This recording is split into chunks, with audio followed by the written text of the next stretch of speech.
हाथ उठा के बताएं कितने लोग बगदाद शरीफ चलेंगे? माशाल्लाह चलेंगे। इतना हाथ उठा के बोलें लब्बैक या गौसे आजम। एक बड़ी तादाद इसमें गौस पाक के आशिकों की है और ये मुसलमानों की तादाद है।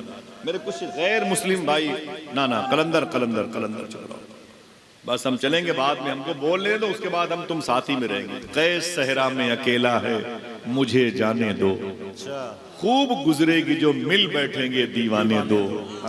अभी थोड़ी सी गुफ्तगू सुने आप, देखें। बहुत सारे उस्ताद इसमें सैयदना शेख के ऐसे भी हैं जिनका ताल्लुक हिंदू मजहब से है, हिंदू भाइयों की मोहब्बतें हुजूर सैयदना शेख की बारगाह से मुत्तसिल है। और मेरी दुआ है कि अल्लाह उन सबको इहदिनस सिरातल मुस्तकीम पे चलने की तौफीक अता फरमाए। अल्हम्दुलिल्लाह रब्बिल आलमीन। हुजूर गौसे आजम की बारगाह में बड़े सफर हुए। एक बात कहता हूं, मेरे कुछ दोस्त हैं जो हिंदू मजहब के हैं और उनका ताल्लुक गिरिडीह झारखंड से, जो हर साल बगदाद शरीफ जाते हैं।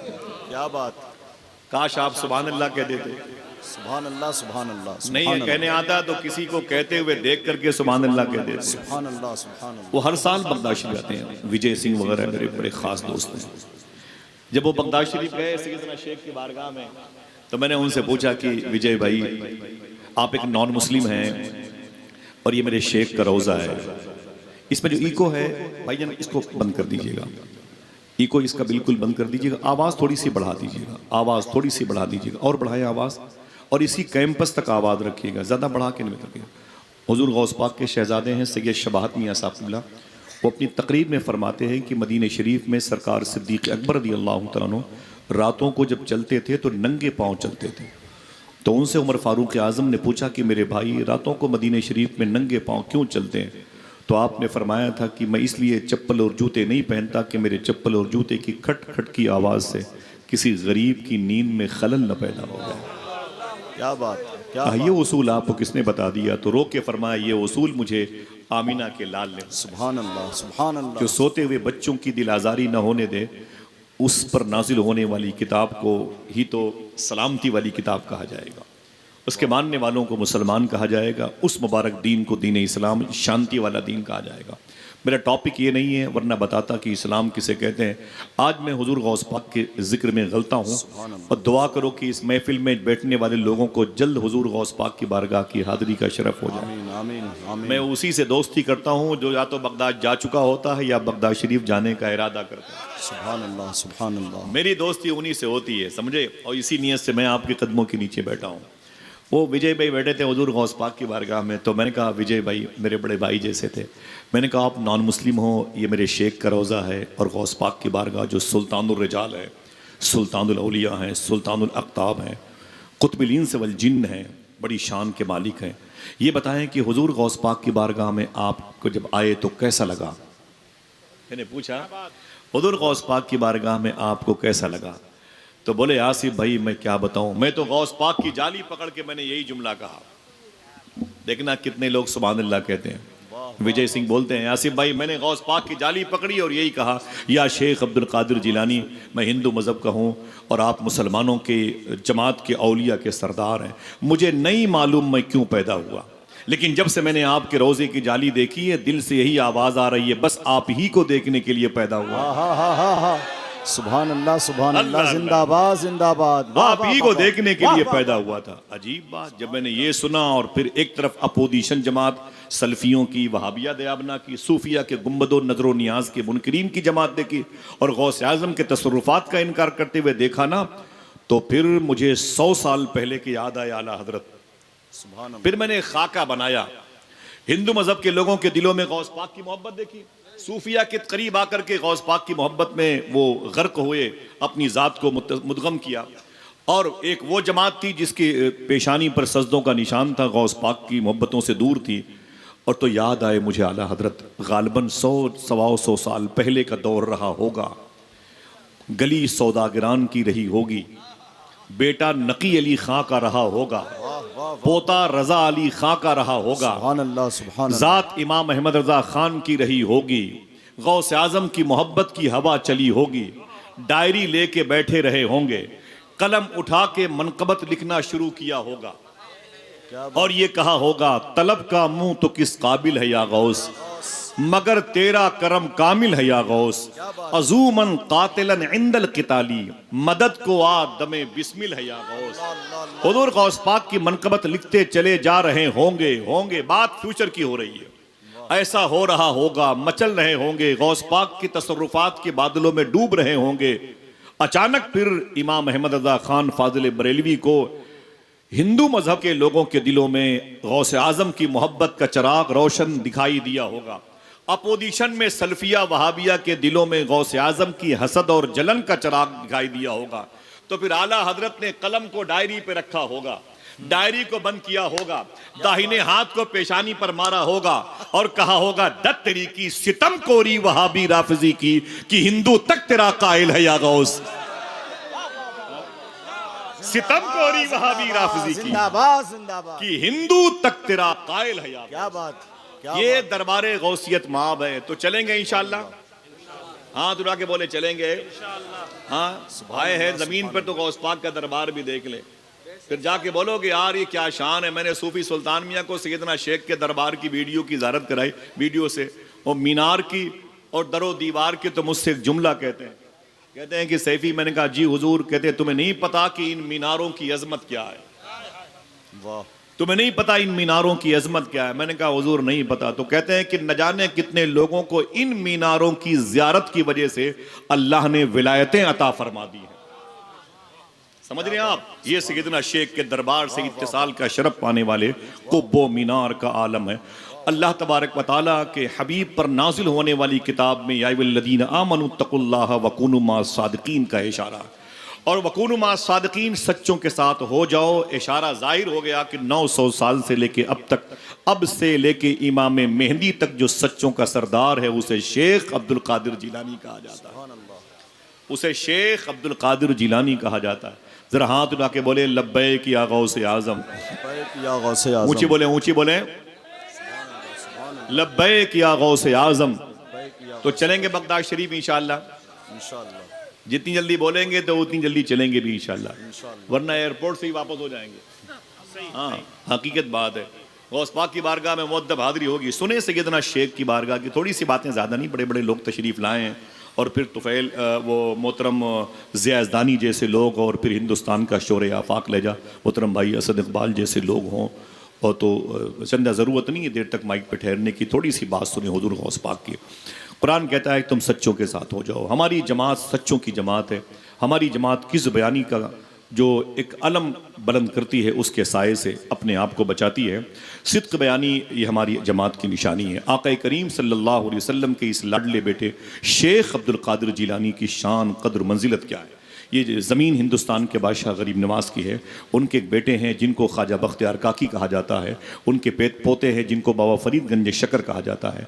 उनके दो लाडले हिंदुस्तान के बादशाह, एक को महबूब इलाही और साबिर पाक कहा जाता है। सुभान अल्लाह। उनका एक बेटा है जिसे ख्वाजा नसीरुद्दीन चिराग देहलवी कहा जाता है, और उनका एक बेटा है जिसे शमसुद्दीन तुरुक पानीपती कहा जाता है। और वो सिलसिला चला गया है सरकार जमातुल औलिया तक, ये चला गया है ख्वाजा बंदा नवाज गेसू दराज तक।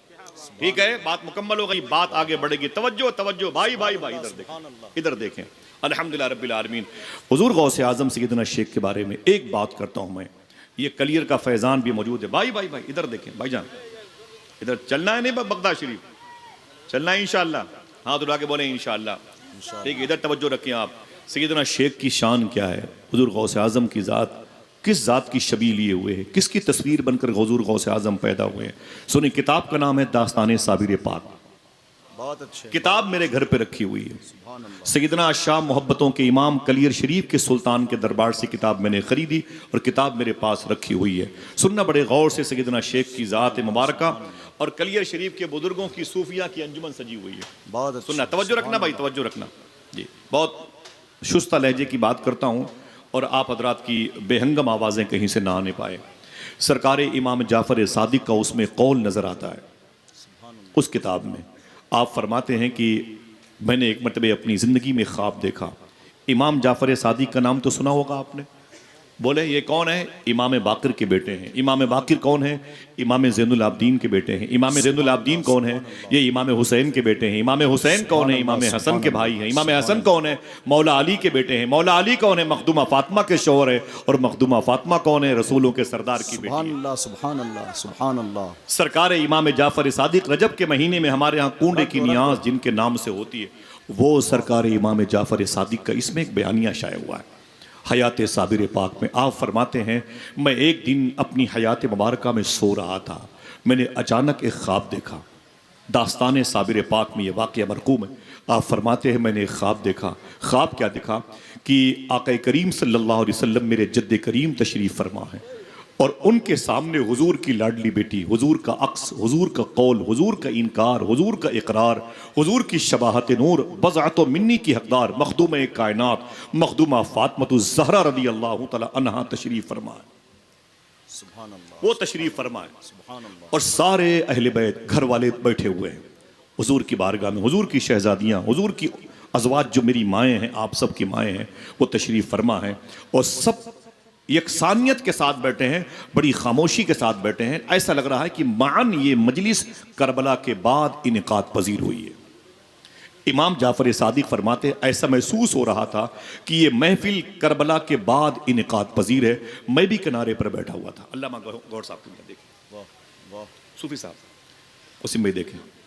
सरकार इमाम जाफर सादिक फरमाते हैं, अचानक मेरी जद्दा, मेरी दादी मखदूमा फातिमा की आंखों में आंसू थे और हुजूर के दोनों रान मुबारका पे दो छोटे छोटे शहजादे बैठे हुए थे और वो दोनों शहजादे हुजूर की दोनों जांग रान मुबारका पे बैठे हुए थे और खामोश थे, गुलाब के फूल जैसे खिले हुए थे। इमाम जाफर सादिक फरमाते हैं कि मैंने आका करीम सल्लल्लाहु अलैहि वसल्लम की तरफ सवाल करते हुए मखदूमा फातिमा को देखा और आपकी आंखों में आंसू थे। आपने फरमाया कि अय मेरे जद्द करीम, अय मेरे बाबा जान, अय मेरे अब्बू, मेरे दो बेटे थे, एक को इमाम हसन कहते हैं और एक को इमाम हुसैन कहते हैं। मेरे एक बेटे इमाम हसन को आपकी उम्मत के मुनाफिकीन ने जहर दे के मार दिया।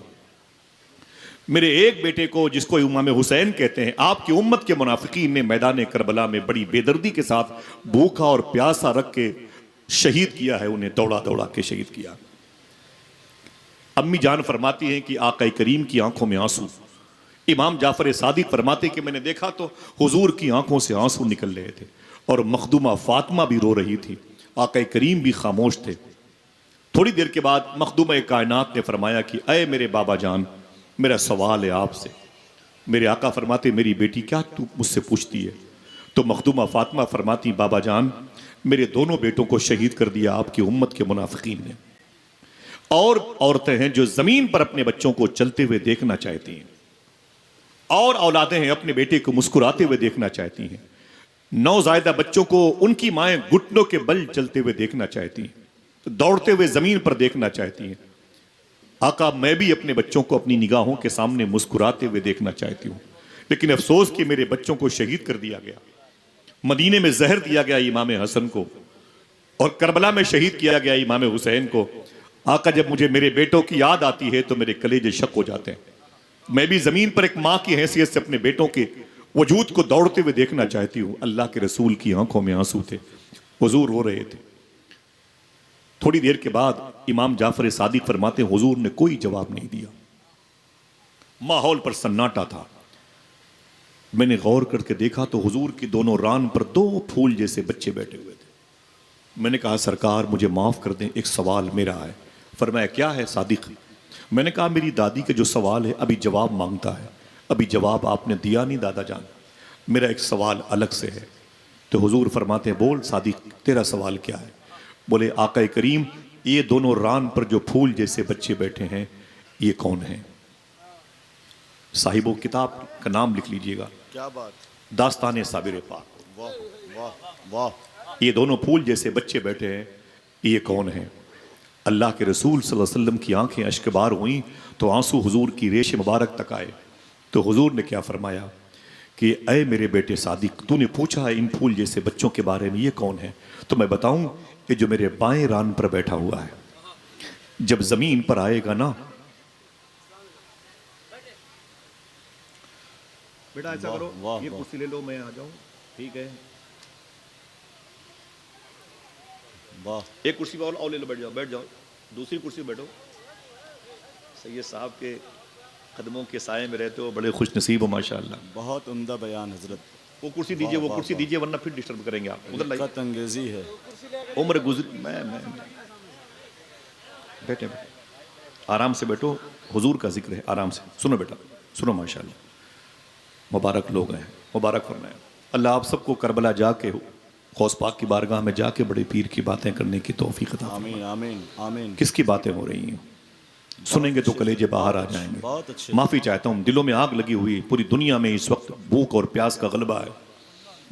70,000 से ज़्यादा फ़लस्तीन के बच्चे शहीद कर दिए गए। अगर वो मुसलमान ना भी होते फिर भी हमारी हमदर्दियाँ उनके साथ होती। हमारी हमदर्दियाँ उनके साथ दो वजह से होती, एक इंसानियत जिस पर जुल्म हो रहा है मजलूम होने की हैसियत से, और दूसरी इस हवाले से कि फ़लस्तीन हमारे मुल्क हिंदुस्तान का हमेशा एक अटूट बाजू रहा है। कश्मीर के मसले पर हमेशा हिंदुस्तान का साथ देने वाला मुल्क फ़लस्तीन था। मैं इसीलिए सद्दाम हुसैन की बड़ी कदर करता था। कश्मीर के मसले पर उसने हमेशा पाकिस्तान के खिलाफ हिंदुस्तान की हिमायत की आवाज़ बुलंद की थी। ये खुली हुई बात है, पूरी दुनिया में बातें नशर होती हैं। तो मेरा कल्बी ताल्लुक़ है और मैं ऐसे मुल्क की कदर करता हूँ। मैंने कहा ना, अगर मुसलमान वो ना भी होते, अल्लाह माफ़ फरमाए, तब भी मेरा कल्ब उनसे जुड़ा होता, वो मजलूम है। तो जब इतने एक आग सी लगी हो, 10-10 हज़ार लोगों की जानें खतरे में हो, तो मैं कोई खेल कूद की बातें नहीं कर पाऊंगा, मादरत चाहता हूं। बहुत अच्छे। और ये जिसकी शादी है सेहरा उसी का पढ़ा जाए तो बेहतर। क्या बात। समझ रहे, आका करीम सल्लल्लाहु अलैहि वसल्लम के दोनों रान पर जो फूल जैसे बच्चे बैठे थे, पूछा था इमाम जाफर सादिक ने, मेरी जद्दा मखदूम एक कायनात ने पूछा है कि बाबा जान, ये मेरे दोनों बच्चे, उनके बदल चाहिए, मैं अभी अपने बेटे हसन हुसैन को देखना चाहती हूँ। तो आपने जवाब नहीं दिया। आपकी रान पर जो फूल जैसे बच्चे बैठे हुए हैं, बाबा जान ये दोनों कौन हैं? हुजूर की आंखों से तेजी से आंसू निकले और फरमाया कि अय मेरे सादिक, ये जो मेरे बाएं रान पर बैठा हुआ है, अगर गूंगे हैं तब भी सुभान अल्लाह कहने की कोशिश कीजिएगा, शायद ये जबान महरूम रहे लेकिन दिल की आवाज बुलंद हो जाए। क्या कहा? अय सादिक, तुमने मुझसे पूछा था ये दाएं बाएं इन रानों पर, मुबारक रानों पर दो मुबारक बच्चे बैठे हुए कौन है? तो सुन, ये मेरी बाएं रान पर जो मेरा बच्चा बैठा है, जब ये जमीन पर आएगा तो दुनिया इसी को शहनशाह कलियर सरकार साबिर पाक के नाम से याद रखेगी। सुभान इतना अल्लाह, सुना तो सुभान तड़प अल्लाह, गए। सुभान अल्लाह। फरमाया बाबा जान ये दाहिने आपके रान पर, फरमाया सुन, जब ये शहजादा जमीन पर आएगा दुनिया इसी को शेख अब्दुल कादिर जिलानी के नाम से याद रखेगी। नारे तकबीर। कहा, एक को अब्दुल कादिर कहा जाएगा, एक को साबिर पाक कहा जाएगा, फैजान सरकार गौसे पाक, एक को शेख अब्दुल कादिर कहा जाएगा, एक को अलाउद्दीन साबिर पाक कहा जाएगा।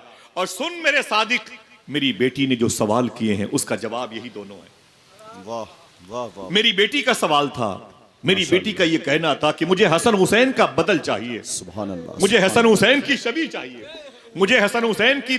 ये तो मोहतरम वो ज़िया यज़दानी बहराइच शरीफ तो बेहतरीन सना खान, उनकी आमद हो ही रही है। साथ में आपको खड़ा होना है एक सैयद ज़ादे सहीउन नसब सैयद आले नबी शहज़ादे अली हुजूर सैयद नज़र आलम साहब कादरी वाइज़ी मिसबाही जानशीन मुफस्सिर कुरान, यानी खानकाह वाइज़िया सादातपुर शरीफ सीवान के साहिब सज्जादा हुजूर अल्लामा शाह सैयद नज़र आलम साहब क़िबला कादरी वाइज़ी तशरीफ़ लाए। नारे तकबीर, नारे रिसालत, मसलके आला हज़रत जानशीन हुजूर मुफस्सिर कुरान हज़रत अल्लामा सैयद नज़र आलम साहब क़िबला कादरी मिसबाही वाइज़ी।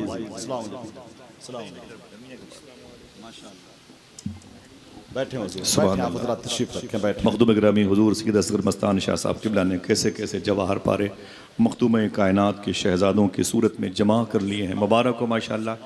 ज़रा अपने हाथों को उठा के आप भी कह दें, लब्बैक या रसूल अल्लाह, लब्बैक या गौसे आज़म। सबके हाथ नहीं उठे, उठाएं अपने हाथों को, लब्बैक या गौसे आज़म। यही नारे बगदाद के सफ़र में काम आएंगे। बोले बोले लब्बैक या गौसे आज़म, लब्बैक या गौसे आज़म। सुने सुने सुने, बात जैसी है उसी अंदाज की फ़िज़ा हो जाए तो अच्छी बात है। महसूस हो कि जलसों में लोग नहीं बैठे हैं बल्कि ये गुलदस्ते रखे हुए हैं। सुने आप मोहब्बत के साथ, आका करीम ने फरमाया था, अय मेरे सादिक, तुमने पूछा तो मैंने बता दिया, ये ज़ात जब पैदा होगी दुनिया इसी को कलियर शरीफ का सरकार का। अच्छा मालूम है, आज से तकरीबन 4 साल पहले 11वीं शरीफ की शक्ति में बैठा हुआ था हुजूर गौस पाक की बारगाह के बगल में, तो उस दिन रात भर तस्करा चला साबिर पाक का। रात भर सरकार साबिर है। सामने सैयदना शेख का वो नीलगुं गुंबद था जिसे कुब्बे ज़रका कहते हैं, वो गुंबद शरीफ था। उसी करीब में बैठे हुए थे चाय खाने पर, और कुछ लोग काफ़ी उशाक बैठे थे। सैयदना साबिर पाक की बात चली। ये बात याद कर लें कि ये हुजूर गौसे आज़म के सगे परपोते हैं और गरीब नवाज सरकार के भी सगे परपोते हैं। एक तरफ नसब के एतबार से, एक तरफ सिलसिले के एतबार से। अल्हम्दुलिल्लाह रब्बिल आलमीन। सरकार साबिर पाक सुनना, मालूम है आपको कौन है साबिर पाक? बात तो हुजूर गौसे आज़म की होगी, 2 मिनट या 20 मिनट या 2 घंटे। जलसा खत्म हो जाएगा तो हम और आप वहां पर बैठ के बातें करेंगे इंशाअल्लाह, ठीक है? सुने, जब आप अपनी माँ के पेट में थे ना, हुजूर सरकार साबिर पाक, आपकी पैदाइश के लिए 4 रातें बची थी। 4 आका करीम सल्लल्लाहु अलैहि वसल्लम इनकी अम्मी के ख्वाब में तशरीफ लाए। ये हुजूर गौस पाक की बारगाह में बैठे हुए थे, बातें चली, मुझे याद आई। तो आका करीम ने फरमाया था, अय मेरी बेटी, तेरे शिकम से मेरा बेटा आने वाला है। काश आप जोर से सुभान अल्लाह कहते। जिस कलियर शरीफ के सरकार के नाम हम नियाज करते हैं, उसे हुजूर ने अपना बेटा कहा। मेरे कहने से आप सुभान अल्लाह कहेंगे, सारा सवाब तो मुझी को मिल जाएगा, आप क्या खाली हाथ घर जाएंगे? मेरे आका ने इनकी पैदाइश से 4 दिन पहले इनके ख्वाब में आके, इनकी अम्मी के ख्वाब में आके फरमाया, ऐ मेरी बेटी, तेरे शिकम से मेरा बेटा आने वाला है, उसका नाम अहमद रखना। क्या रखना? ऊंची आवाज, आवाज, क्या नाम रखना? अहमद रखना। ये ना कहना बाद में कि राकेश साउंड सिस्टम बड़ा अच्छा था तो आपकी आवाज बड़ी बुलंद थी। आप मेरी आवाज से अपने कल्ब की आवाज के अलम को बुलंद करें। सुने आप, हुजूर ने क्या फरमाया कि उसका नाम अहमद रखना। तो आपने खुशी का इजहार किया, शुक्र के सजदे अदा किए कि मेरे शिकम में जो औलाद है, जो पैदा हुआ चाहती है, वो बेटा है। और उसका नाम पैदाइश से पहले हुजूर ने रख दिया। क्या? अब जब 3 दिन बाकी रह गया, 3 रातें बाकी रह गई, तो दूसरी रात में, यानी थर्ड लास्ट, दूसरी रात में मौलाए कायनात उनकी माँ के ख्वाब में तशरीफ लाए। क्या बात, क्या बात है, सुभान अल्लाह। आ सकते हैं कि नहीं? वाह वाह वाह वाह वाह। जिसका अकीदा है जरा ऊंची बोले, आ सकते हैं कि नहीं? बेशक बेशक। मौला अली, उनके बेटे शेख अब्दुल कादिर का सरकार पीर मेहर अली शाह बैठे हुए थे ना, तो एक मुरीद उनका पैर दबा रहा था। उसने कहा, हुजूर दुआ कर दें, दुआ कर दें। आंख बंद थी, वो पीर साहब हिल नहीं रहे थे। बोले क्या बात है? बोले हुजूर दुआ कर दो, बगदाद शरीफ जाना चाहता हूँ। बोले क्या करेगा बगदाद शरीफ जाके? तस्करे गौसिया में क्या करेगा बगदाद शरीफ जाके? बोले हुजूर गौस पाक की बारगाह की ज़ियारत करना चाहता हूँ। सरकार पीर मेहर अली शाह उठ के बैठ गए। बोले अगर गौस पाक यहीं आ जाए तब? सुभान अल्लाह, इतना सुभान अल्लाह, कहना था। सुभान सामने अल्लाह। सैयदना शेख अब्दुल कादिर जिलानी खड़े। सुभान अल्लाह, सुभान अल्लाह। क्या मतलब? जब बेटे का आलम ये है तो जरा सोचो कि बाप का आलम क्या है, सुभान अल्लाह, क्या होगा। वाह। तो सरकार मौलाए कायनात दूसरी शब ख्वाब में तशरीफ लाए और फरमाया, बेटी मुबारक हो, तेरे शिकम से मेरा बेटा आने वाला है। सुभान अल्लाह। तेरे शिकम से मेरा बेटा आने वाला है। हुजूर ने उनका नाम क्या रखा था? माशाल्लाह, जीते रहिए, जीते रहिए। क्या नाम? अब ये मौलाए कायनात तशरीफ लाए ना, तो फरमाते हैं कि बेटी, जो तेरे शिकम से मेरा बेटा आने वाला है, उसका नाम अली रखना। सुभान अल्लाह, सुभान हाथों को उठा के बोलो, सुभान अल्लाह। बोलो बोलो बोलो, नारे हैदरी। या अली, बहुत ये नाम अच्छे। जिंदगी अता करता है, जिंदाबाद, जिंदगी अता करता है। वाह वाह, वक्त नहीं है ज्यादा, पर मैं उसका नाम अली रखना। तो आपने अपने शिकम मुबारका में टटोलना ऊपर से, क्या जुड़ुआ बच्चे हैं क्या? सोचा। हुजूर ने अहमद कहा, मेरे आका मौला अली ने अली नाम रखने के लिए कहा, क्या जुड़ुआ बच्चे हैं? अब आपको थोड़ी सी फिक्र लायक हुई। हुजूर ने 2 नाम की तरफ इशारा हुआ, एक अहमद और एक अली की तरफ। बाकी अल्लाह की मर्जी है, वो खामोश। अब जब 2 रातें बची, तो तीसरी रात में हुजूर सैयदना शेख अब्दुल कादिर जिलानी तशरीफ लाए उनकी माँ के ख्वाब में। फरमाया, बेटी, तेरे शिकम से मेरा बेटा आने वाला है और उसका नाम अलाउद्दीन रखना। सुभान अल्लाह, सुभान क्या अल्लाह। रखना? क्या रखना? वाह वाह वाह वाह। बरकत वाला नाम है, जबान से ले अदा लें, कर आप लें। भी बरकत कहें। वाला नाम है। पूरे हिंदुस्तान का निजाम अकेले बेइज़्निल्लाह चलाने के लिए मेरे साबिर पाक का। क्या बात, सुभान अल्लाह, सुभान अल्लाह। कहते हैं कि उसका नाम अलाउद्दीन रखना। अब कश्मकश में और कि क्या 3 बच्चे हैं क्या? हुजूर ने अहमद कहा, मौला अली ने अली कहा, हुजूर गौस पाक ने अलाउद्दीन कहा। अब जब आखिरी नाइट बची, आखिरी रात बची, अब कल डिलीवरी होगी, आज की रात जैसे सोई तो उनके ख्वाब में अताए रसूल ताजदार चिश्त हश्त बहिश्त सरकार ख्वाजा गरीब नवाज तशरीफ लाए। सुभान अल्लाह, सुभान अल्लाह। और फरमाया बेटी मुबारक हो, मुबारक हो, मुबारक हो, तेरे शिकम से मेरा बेटा आने वाला है। क्या बात, तेरे शिकम से मेरा बेटा आने वाला है और उसका नाम साबिर रखना। क्या बात है, लिख लो, काम आएगी बातें। उसका नाम, अल्लाह, सुभान अल्लाह। हाथ उठा के बोलो, क्या रखना? जिंदाबाद, जिंदाबाद, क्या रखना? जिंदाबाद। वाह वाह, साबिर। हाथ उठा के बोला, हक साबिर या साबिर, या साबिर। उसका नाम साबिर रखना। अब जब सुबह हुई तो फिर वही फिक्र लाहिक थी कि भाई हुजूर ने अहमद कहा, मौला अली ने अली कहा, हुजूर गौस पाक ने अलाउद्दीन कहा और सरकार गरीब नवाज ने उन्हें साबिर कहा। ये चार चार नाम बच्चे तो नहीं लगते कि एक से ज्यादा हो। कर्म हुआ और फिर सरकार साबिर पाक कलियर शरीफ के शहनशाह तवल्लुद पजीर हुए, आपका वरूद मसूद हुआ, आप तशरीफ लाए। जरा मोहब्बत से कह दें सुभान अल्लाह। जब तशरीफ लाए तो फिर तने तनहा थे। नाम तो कितने थे? ऊंची बोले भाई। नाम चार थे, एक शख्सियत के चार नाम और फिर वो अकेले, तो तीन के लिए वो तीन नामों का क्या किया जाए।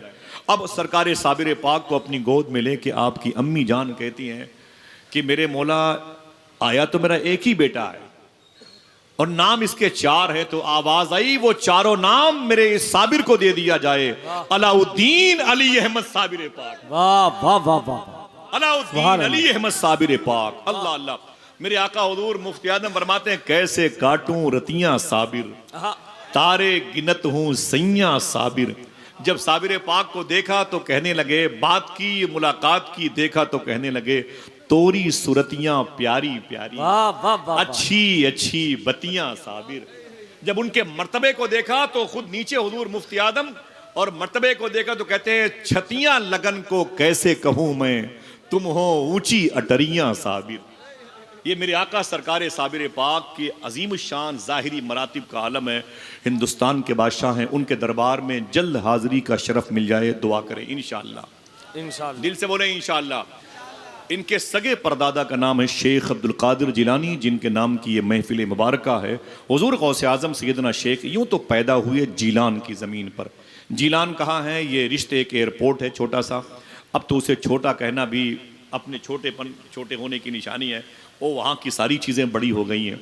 वहाँ से तकरीबन 600 किलोमीटर का फासला है और हुजूर गौसे आज़म की पैदाइश की जगह है जीलान, ईरान में है। ईरान बड़ा प्यारा मुल्क है, मैंने कई मरतबे सफ़र किया। अस्फ़हान इसी मुल्क में है जहाँ मुंबई के वज़ीर मालियत मखदूम बहाउद्दीन शाह अस्फ़हानी पैदा हुए। इसी मुल्क में बुस्ताम एक शहर है जहाँ सरकार बदियुद्दीन जिंदा शाह मदार के पीर कामिल सरकार बायज़ीद बुस्तामी की मज़ार शरीफा मौजूद है। यहीं पर नीशापुर है, नीशापुर जहाँ का फिरोज बहुत मशहूर है। करीब में शेख अबुल हसन खिरकानी की मदार शरीफा मौजूद है। 8वें इमाम अदी रज़ा की चौखट मुबारका है। मखदूमा मासूमा फातिमा इमाम मूसा काजिम की सगी बहन चहल अख्तरान, जहाँ 80 से ज़्यादा इमाम हसन के शहजादों को एक दिन में शहीद किया था जालिमों ने, वो मज़ारात शरीफा मौजूद है। चलेंगे ना इंशाअल्लाह। हुज़ूर गौस पाक की अम्मी की मदार शरीफा है, अब्बू की मदार शरीफा है। एक बात जीलान की करता हूँ बस। हुज़ूर गौसे आज़म के अब्बू की शादी नहीं हुई थी, ये बात बड़ी मशहूर है कि आपने नहर से बहता हुआ सेब खा लिया था, ये सबको पता है। मैंने अल्लाह का शुक्र है कि उस नहर में वज़ू किया है। वाह वाह वाह। जिस नहर से बहता हुआ सेब का है, बड़ी मशहूर रवायत है। नाम है हुज़ूर गौस पाक के अब्बू का शेख मूसा जंगी दोस्त। शादी नहीं हुई और बहता हुआ सेब खा लिया। जब बहता हुआ सेब खा लिया तो दिल में ख्याल आया कि बगैर पूछे खा लिया।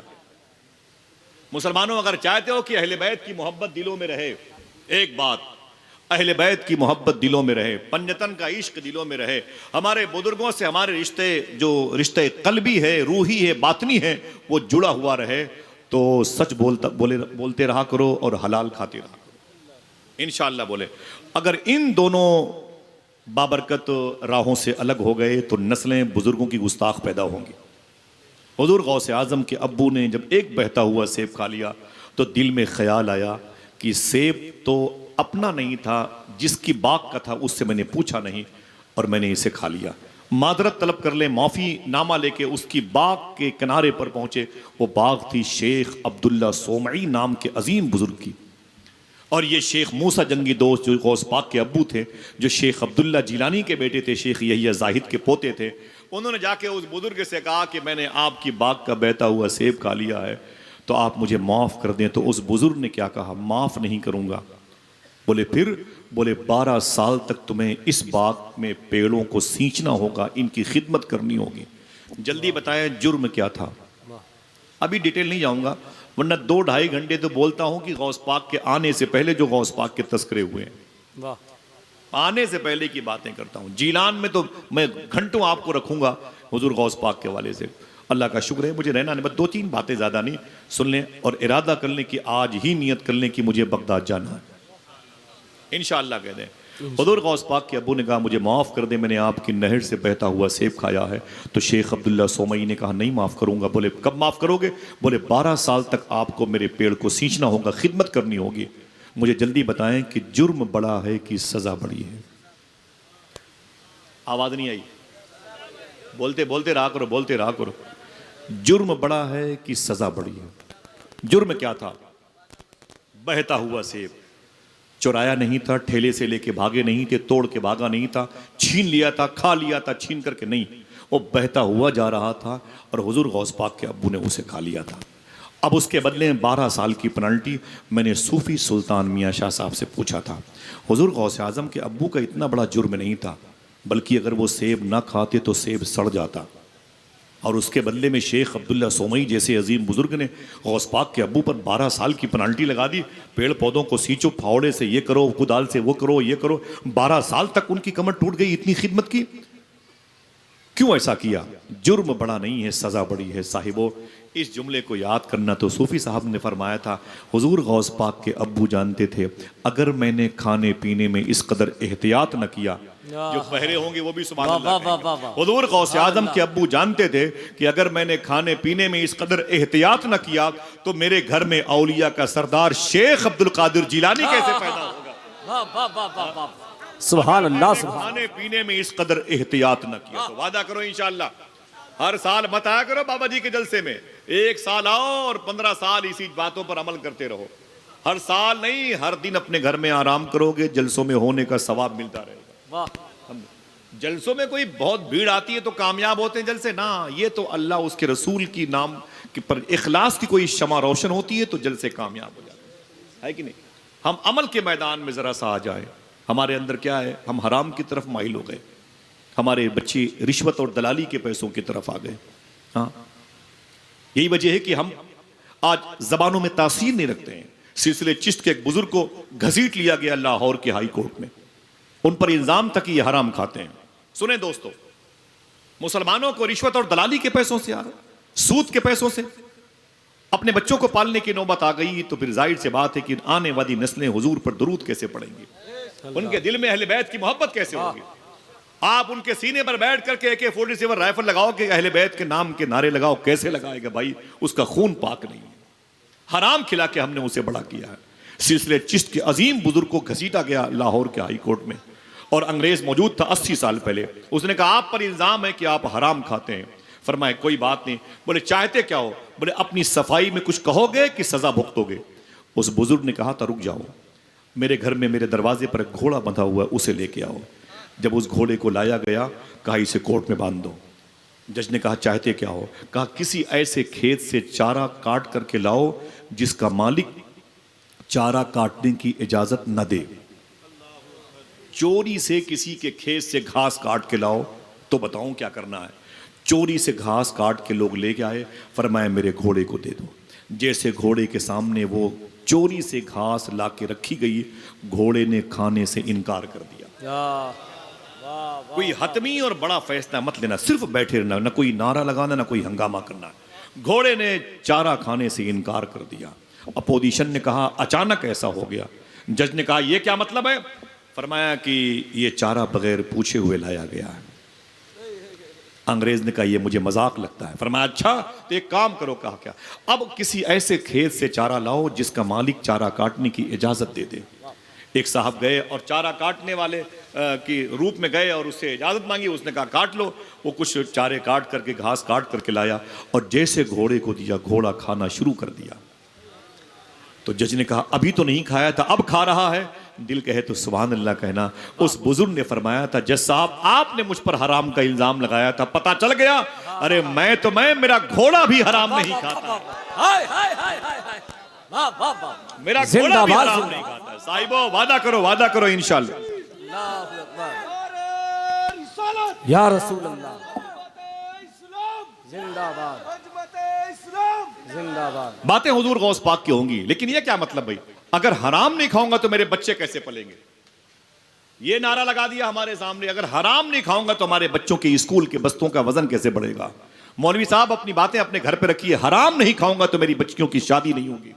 जालिम कहीं के, एक साल तक लॉकडाउन के मौके पर 193 कंट्रीज में 800 करोड़ लोग बैठे हुए थे, 4000 से ज्यादा कौमें, 4000 से ज्यादा जबानें बोल रहे थे। इनको एक साल तक अपने घरों में बिठा के खिलाया कौन? ये कहते हो कि हम हराम नहीं खाएंगे तो हमारे बच्चे पले कैसे? फिर सवाल ये है, लॉकडाउन में पूरे साल तक दुनिया के 800 करोड़ लोगों को घर में बिठा के खिलाया कौन? तो आपका जवाब होगा, वही तो है जो निजाम हस्ती चला रहा है मेरा खुदा। वाह समझ रहे? ये नजरिया जहन से निकाल दे। हम हराम नहीं खाएंगे तो हमारे बच्चे कैसे पलेंगे? किताब मेरे साथ रखी हुई है इमाम अब्दुल्ला याफई की, टॉपिक मेरा गौस पाक, लेकिन बात यहां पर आ गई, एक तालीम है, हमारा नजरिया अलग है, हमारी जमात खुद इसमें डगमगा गई। हमें कोई जलसों में हुजूर मियाँ हुजूर देता है कोई 5000 रुपए, आसिफ भाई ये किराया है, टिकट करा के आइएगा, और पता चला कि हम नहीं आ पाए, किराया मांगा तो हम गालियां देते हैं। वाह माज़अल्लाह रब्बिल आलमीन। इसे मुसलमान कहते हैं? हमसे कुछ दीन का काम होगा? कुछ नहीं होगा मेरे भाई, माफी चाहता हूं। अल्लाह अकबर। इमाम याफई फरमाते हैं, एक साहब की 5 बेटियां थी। कितनी? 5 लोग बोले। 5 बेटियां थी, 5 बेटियां थी। इमाम याफई ने अपनी किताब में लिखा है, जब 6वीं मरतबे उनकी बीवी उम्मीद से हुई, उनकी बीवी के पेट में उनकी मोहब्बत की निशानी आई ना, तो उन्होंने क्या कहा, सुन मेरी बीवी, 5 बेटियां पैदा हो चुकी हैं, अब अगर 6वीं बेटी पैदा हुई तुझे तलाक दे दूंगा, तलाक, तुझे तलाक दे दूंगा। तो बीवी रोने लगी, बोले क्यों, मेरा कसूर क्या है? बेटियां तो रहमत होती हैं। वाह सुभान अल्लाह सुभान जिसके जिसके घरों में ये रहमत मौजूद है, जरा हाथों को ढाके बोले अय अल्लाह तेरा शुक्र है। बोले भाई, बोले बोले बोले अल्लाह तेरा शुक्र है, बेटियां बड़ी बाबरकत होती हैं। फरमाया कि औरत ने कहा इसमें मेरा कसूर क्या है, अल्लाह का इनाम है बेटियां। तो शौहर ने कहा कि कोख तेरी है, तेरा कसूर यही है, खबरदार अब अगर बेटी पैदा हुई 6वीं मरतबे तलाक दे दूंगा तुझे, सबकी लाइफ बर्बाद हो जाएगी। औरत रोने लगी। अब डिलीवरी का वक्त आया तो शौहर ने उसका हाथ पकड़ा और एक बड़े से ग्रुप और काफिले के साथ लेके चला गया और एक जगह जाकर के पड़ाव डाला काफिले ने।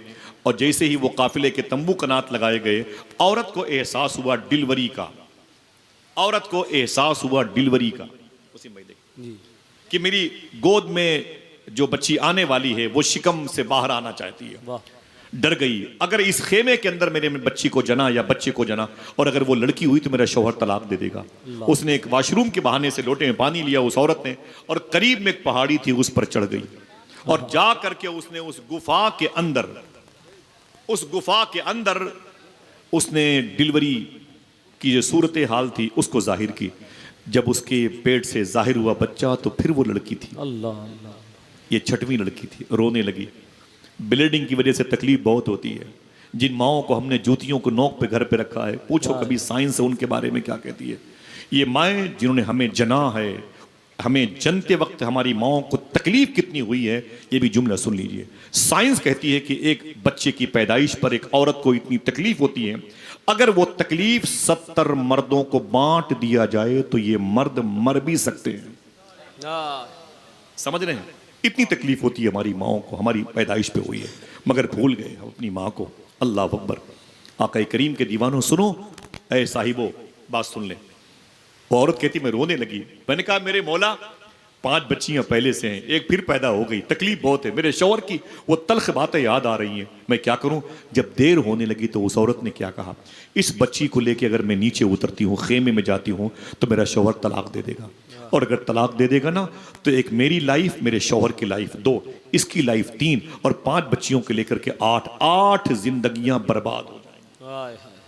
मैं क्या करूं मेरे मौला। अचानक उसके दिमाग में ख्याल आया, वो ये कि इस लड़की को इसी गुफा में छोड़ देते हैं, इसी पहाड़ की खो में इसे छोड़ देते हैं, अल्लाह भरोसे इसे छोड़ देते हैं। नीचे उतरी तो पेट का जो उभार था वो खत्म था। तो शौहर ने कहा तेरे पेट में मेरी मोहब्बत की निशानी थी, वो क्या हुई।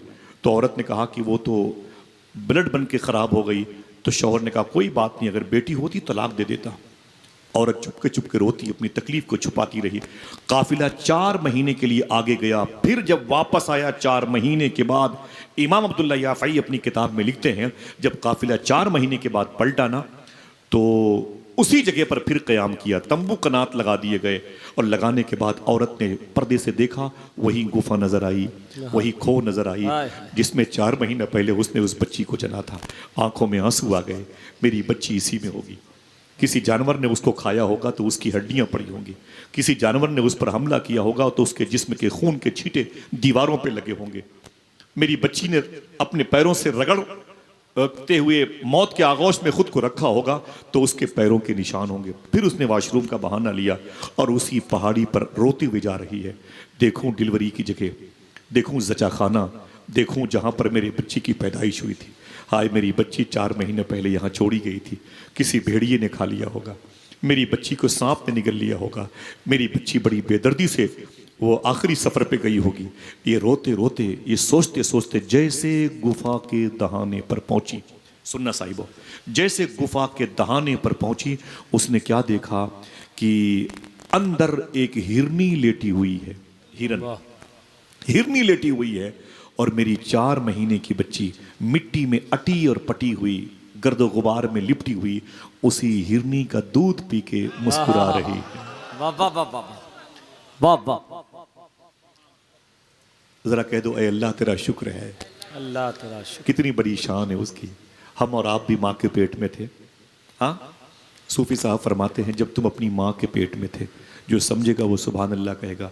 जब तुम अपनी माँ के पेट में थे, तुम्हारी माँ खाती थी अपने हिसाब से, लेकिन अल्लाह तुझे देता था तेरे हिसाब से। वाह वाह वाह। हाँ, जिस माँ के पेट में 10 mm की पथरी हो तो पूरा घर रोए, उस माँ के पेट में 2.5 किलो का बच्चा 9 महीने तक जिंदा रहा। पैदा हुआ तो बच्चा मुस्कुराया और माँ मुस्कुराई। ये उसकी कुदरत नहीं तो और क्या है। भूल जाते हो अपने रब को, खुद पैसे आ जाते हैं तो भूल जाते हो अपने रब को, जब दौलतें आ जाती हैं तो उसके भूखे बंदे तुम्हारे सामने होते हैं और तुम पेप्सी, स्प्राइट, थम्सअप की बातें लेके इस चौराहे से उस चौराहे चले जाते हो। तुम्हारे सामने कोई रोटियां मांगता है, तुम उसे गाली देते हो। हाँ, किसी सैयदजादे ने अपनी मजबूरी का इजहार किया तो हम उसका हसब नसब पूछने लगते हैं। अल्लाह अकबर, अल्लाह अकबर। फरमाते हैं सूफी सुल्तान मियां, जिस घर के दरवाजे पर कुत्ते भूखे सोते हैं, उनकी 3री 4थी नस्लें भूखी सोएंगी। अल्लाह अल्लाह। फिर फरमाते हैं कि जिनके दरवाजों से यतीम बच्चों को, फकीरों को रोटियां न मिले ना, उनके बच्चे हमेशा बीमार रहते हैं, उनके बच्चे हमेशा बीमार रहते हैं। वासिफ अली वासिफ ने कहा था कि जिसके दस्तरखान सलामत हैं, उनकी नस्लें सलामत हैं। वादा करो खिला के खाओगे इंशाअल्लाह। बोले इंशाअल्लाह। औरत ने देखा कि हिरनी लेटी हुई है और मेरी 4 महीने की गुड़िया मिट्टी में के गर्दो गुबार में अटी हुई, उस हिरनी का दूध पी के जिंदा। चीख मार करके उसने वहीं से वो फिसलते हुए भागते हुए नीचे की तरफ आई। जब उसकी हंगामी आवाज आई तो पूरा काफिला उसके करीब आ गया। क्या बात है? उसका शौहर भी आ गया और घर के लोग, क्या बात है भाई, चीख क्यों रही है? उसने अपने शौहर का हाथ पकड़ा, कहा चल तुझे दिखाऊं खुदा की कुदरत। चल चल, तूने मुझसे कहा था अब अगर बेटी पैदा हुई तुझे तलाक दे दूंगा। कहां से लाऊंगा अपनी बच्चियों की शादी के रिश्तों के सामान, कहां से इनकी नशोनुमा की परवरिश के सामान लाऊंगा? अरे मेरे शौहर, चल तुझे दिखाऊं कुदरत के जलवे, उसकी जलवा सामानियां, उसके अजीम शाहकार की तस्वीरें। अपने शौहर का हाथ पकड़ा, घसीटती हुई ऊपर गई, पूरा काफिला ऊपर गया। तो जैसे उस गुफा के दहाने पर पहुंचा, उसने कहा, अरे मेरे शौहर सुन, 4 महीना पहले ये जो बच्ची है ये मेरे पेट में थी और इसी गुफा के आंगन में ये पैदा हुई थी। मैंने इसे छोड़ दिया। तुमने मुझसे पूछा था कि वो औलाद क्या हुई, तो मैंने कहा खून बन के खराब हो गई। झूठ मैंने कहा था। देख ये बच्ची जिंदा है, तेरे डर की वजह से मैंने इसे छोड़ दिया था। देख ये 4 महीने की बच्ची मुस्कुरा रही है। अगर दिल गए तो सुभान अल्लाह कहना। इतना कहना था, इतना कहना था। सबने कहा बड़े ताज्जुब की बात है कि 4 महीने से ये जिंदा है। तो आवाज आई खुदा की बारगाह से, आए मेरे बंदो सुनो, अगर मैं पैदा करना जानता हूं तो पालना भी जानता हूं। जिंदाबाद जिंदाबाद। ये नजरिया ले आए कि हराम नहीं खिलाऊंगा तो फिर बच्चे कैसे बढ़े। वाह वाह वाह। साहिबो वादा करो यार, वादा करो, वादा करो कि हम सच बोलते रहेंगे, हलाल खाते रहेंगे इंशाअल्लाह। बोले इंशाअल्लाह। सच बोलने में क्या जाता है। हुजूर गौस पाक के यहाँ एक चोर आया था, उसका टाइटल था अल्फी, 1000 चोरों के बराबर था। अख्तर भाई बहुत बहुत मुबारक हो, वसीम में देखें, अल्लामा गौर साहब माफी चाहता हूँ। वो चोर हुजूर गौस पाक की बारगाह में, सबको पता है ना भाई। कभी मेरे साथ चले तो मैं उनकी मदार शरीफ पर ले चलूँ आपको। शेख अबू नूर उनकी मदार शरीफ के खादिम है, उनके पास उसकी चाबी है। 2-2:30 बजे जाएंगे तो दरवाज़ा खुला हुआ मिलेगा, जो गौस अशारे सिराज सोकुल कफ़ा एड्रेस है, उधर गौस पाक के रोदे शरीफा के करीब लेटे हुए। ये गौस पाक के यहाँ चोरी करने आए थे और अब्दाल बना दिए गए। ठीक है, दुनिया के 200 मुल्कों में कहीं ये कानून है कि चोर चोरी करने आए तो उसे DIG बना दिया जाए? बताएं भाई, सोचें, बताएं। पुलिस डिपार्टमेंट के लोग बैठे होंगे, है कहीं कानून कि चोर चोरी करने आए तो उसे IG, IAS, IPS बना दिया जाए? हुजूर गौसे आजम ने उस चोर को अब्दाल बना दिया। अब्दाल किसे कहते हैं? जबले कासून की पहाड़ी पर मुल्क शाम में आज भी रोजाना शाम को 40 अब्दाल की मीटिंग बैठती है, जिनमें से 25 मुल्क शाम में होते हैं, 15 दुनिया के 192 कंट्रीज में रहते हैं। ये दुआ ना करें तो शहर और मुल्क में बारिश ना हो। सब अल्लाह के मोहताज है, मगर ठीक है, ये सब अल्लाह के मोहताज है। अल्लाह इनमें से किसी का मोहताज नहीं, लेकिन अब्दाल के होने से बारिश बरसती है। और गौस पाक ने चोर को अब्दाल बनाया था। क्या बनाया था? अब्दाल। पहले चोर को चोरी से तौबा करनी चाहिए, उसके बाद सजा मिलनी चाहिए, फिर निकल के आए तो तैयारी करे, फिर वो होम गार्ड से लेकर के अपनी स्पीड बढ़ाए, वो पुलिस में आए, मिलिट्री में आए, आर्मी में आए, फिर CO बने, कोतवाल बने, फिर आगे जाकर वो SDM बने, फिर DM बने, फिर IAS बने, फिर IPS बने, फिर IG बने, फिर DIG बने। और गौस पाक ने चोर को ही अब्दाल बना दिया। क्या बात है, चोर को ही अब्दाल बना दिया। मैंने कहा सूफी साहब से, हुजूर ये बात मेरे पल्ले नहीं पड़ी। फरमाया क्या हुआ? मैंने कहा गौस पाक ने चोर को अब्दाल बना दिया। पहले चोरी से तौबा तो करता, फिर उसे अब्दाल बनाने के बारे में गौस पाक हुक्म देते। फरमाया ना ना ना, तुमने समझा नहीं। मैंने कहा हुजूर क्या है? फरमाया उस दिन एक अब्दाल का इंतकाल हो गया था, उसकी कुर्सी खाली थी। वलियों की पोस्टिंग करने वाले बुजुर्ग का नाम है ख्वाजा खिज्र। ख्वाजा खिज्र, वो हुजूर गौस पाक की बारगाह में बोले शेखी। फरमाया क्या बात है? कहा एक अब्दाल का इंतकाल हो गया है और उसकी कुर्सी खाली है। सुबह से पहले एक अब्दाल का इंतखाब, उसे नियुक्त करना है, वहां पर मुंतखब करना है, इंतजाम फरमा दें। तो उस दिन रात में गौस पाक के यहाँ वो चोर चोरी करने के लिए अंदर छुपा हुआ था और खटखुट की आवाज से वो दब गया। समझ रहे? तो हुजूर गौस पाक ने ख्वाजा खिज्र से क्या कहा? दिल कहे तो कोई एक आदमी बोलेगा वो देखो किनारे बैठा हुआ है, उसे लेके आओ। सुभान अल्लाह। अगर इशारा आपकी तरफ हो गया होता तो वाह वाह वाह वाह, क्या बात, कह दो भाई कि जिंदगी भर शुक्र के सजदे अदा करता, जिंदगी भर शुक्र के सजदे अदा करता। हाँ, फरमाते हैं सैयदना शेख की, ऐ खिद्र वो किनारे बैठा हुआ है, उसे लेके आओ। जैसे ख्वाजा खिज्र गए ना, गौस पाक ने क्या कहा? वो किनारे बैठा हुआ है, उसे लेके आओ। तो ख्वाजा खिज्र ने क्या कहा? अब्दाल साहब उठिए। सुनिएगा क्या कहा? अब्दाल साहब उठिए, आया है चोरी करने के लिए। फरमाया अब्दाल साहब उठिए। तो सूफी साहब कहते हैं कि जैसे कहा अब्दाल साहब उठिए, तो उसने गौस पाक को देखा। उसने कहा या शेख, आप तो जानते हैं कि मैं अब्दाल नहीं, मैं तो चोर हूं। दिल कहे तो सुभान अल्लाह कहना। क्या बात? चोर ने कहा या शेख, आप तो जानते हैं कि मैं अब्दाल नहीं, मैं चोर हूं। तो गौस पाक ने कहा सुन, तेरे इसी सच बोलने ने तुझे अब्दाल बना दिया। जिंदाबाद जिंदाबाद, वाह वाह वाह, सुभान अल्लाह। सच बोलने ने तुझे अब्दाल बना दिया। हाय हाय, एक सच कितने कमाल के ओहदे पर लेके आता है। कभी कोशिश करके देखो, इंशाअल्लाह। हाँ तो के बोले इंशाअल्लाह इंशाअल्लाह। ये बुजुर्गों की खिदमतें रायगा नहीं जाएंगी। हुजूर गौसे आजम की खिदमतें जिन बुजुर्गों ने की वो राय। कौन है? शेख अब्दुल कादिर जिलानी। कौन है शेख अब्दुल कादिर?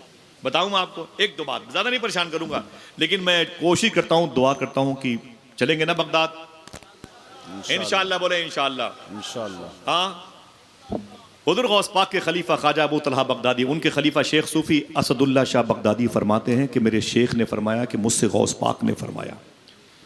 देखना कौन कौन सुभान अल्लाह कहता। ऐसा नहीं है कि लोग मुझसे मिलने के लिए तड़पते हैं, मैं भी अपने गुलामों से मिलने के लिए तड़पता हूँ। वाह वाह वाह वाह, सुभान अल्लाह अल्लाह। ये मेरे शेख की शान है, जरा प्यार से कह दो सुभान अल्लाह। उनका नाम लेते रहो, कहीं जाओ न जाओ बगदाद जरूर जाओगे इंशाअल्लाह। ये बड़े अजीम शान बुजुर्ग हैं, बड़े अजीम शान बुजुर्ग बादशाह।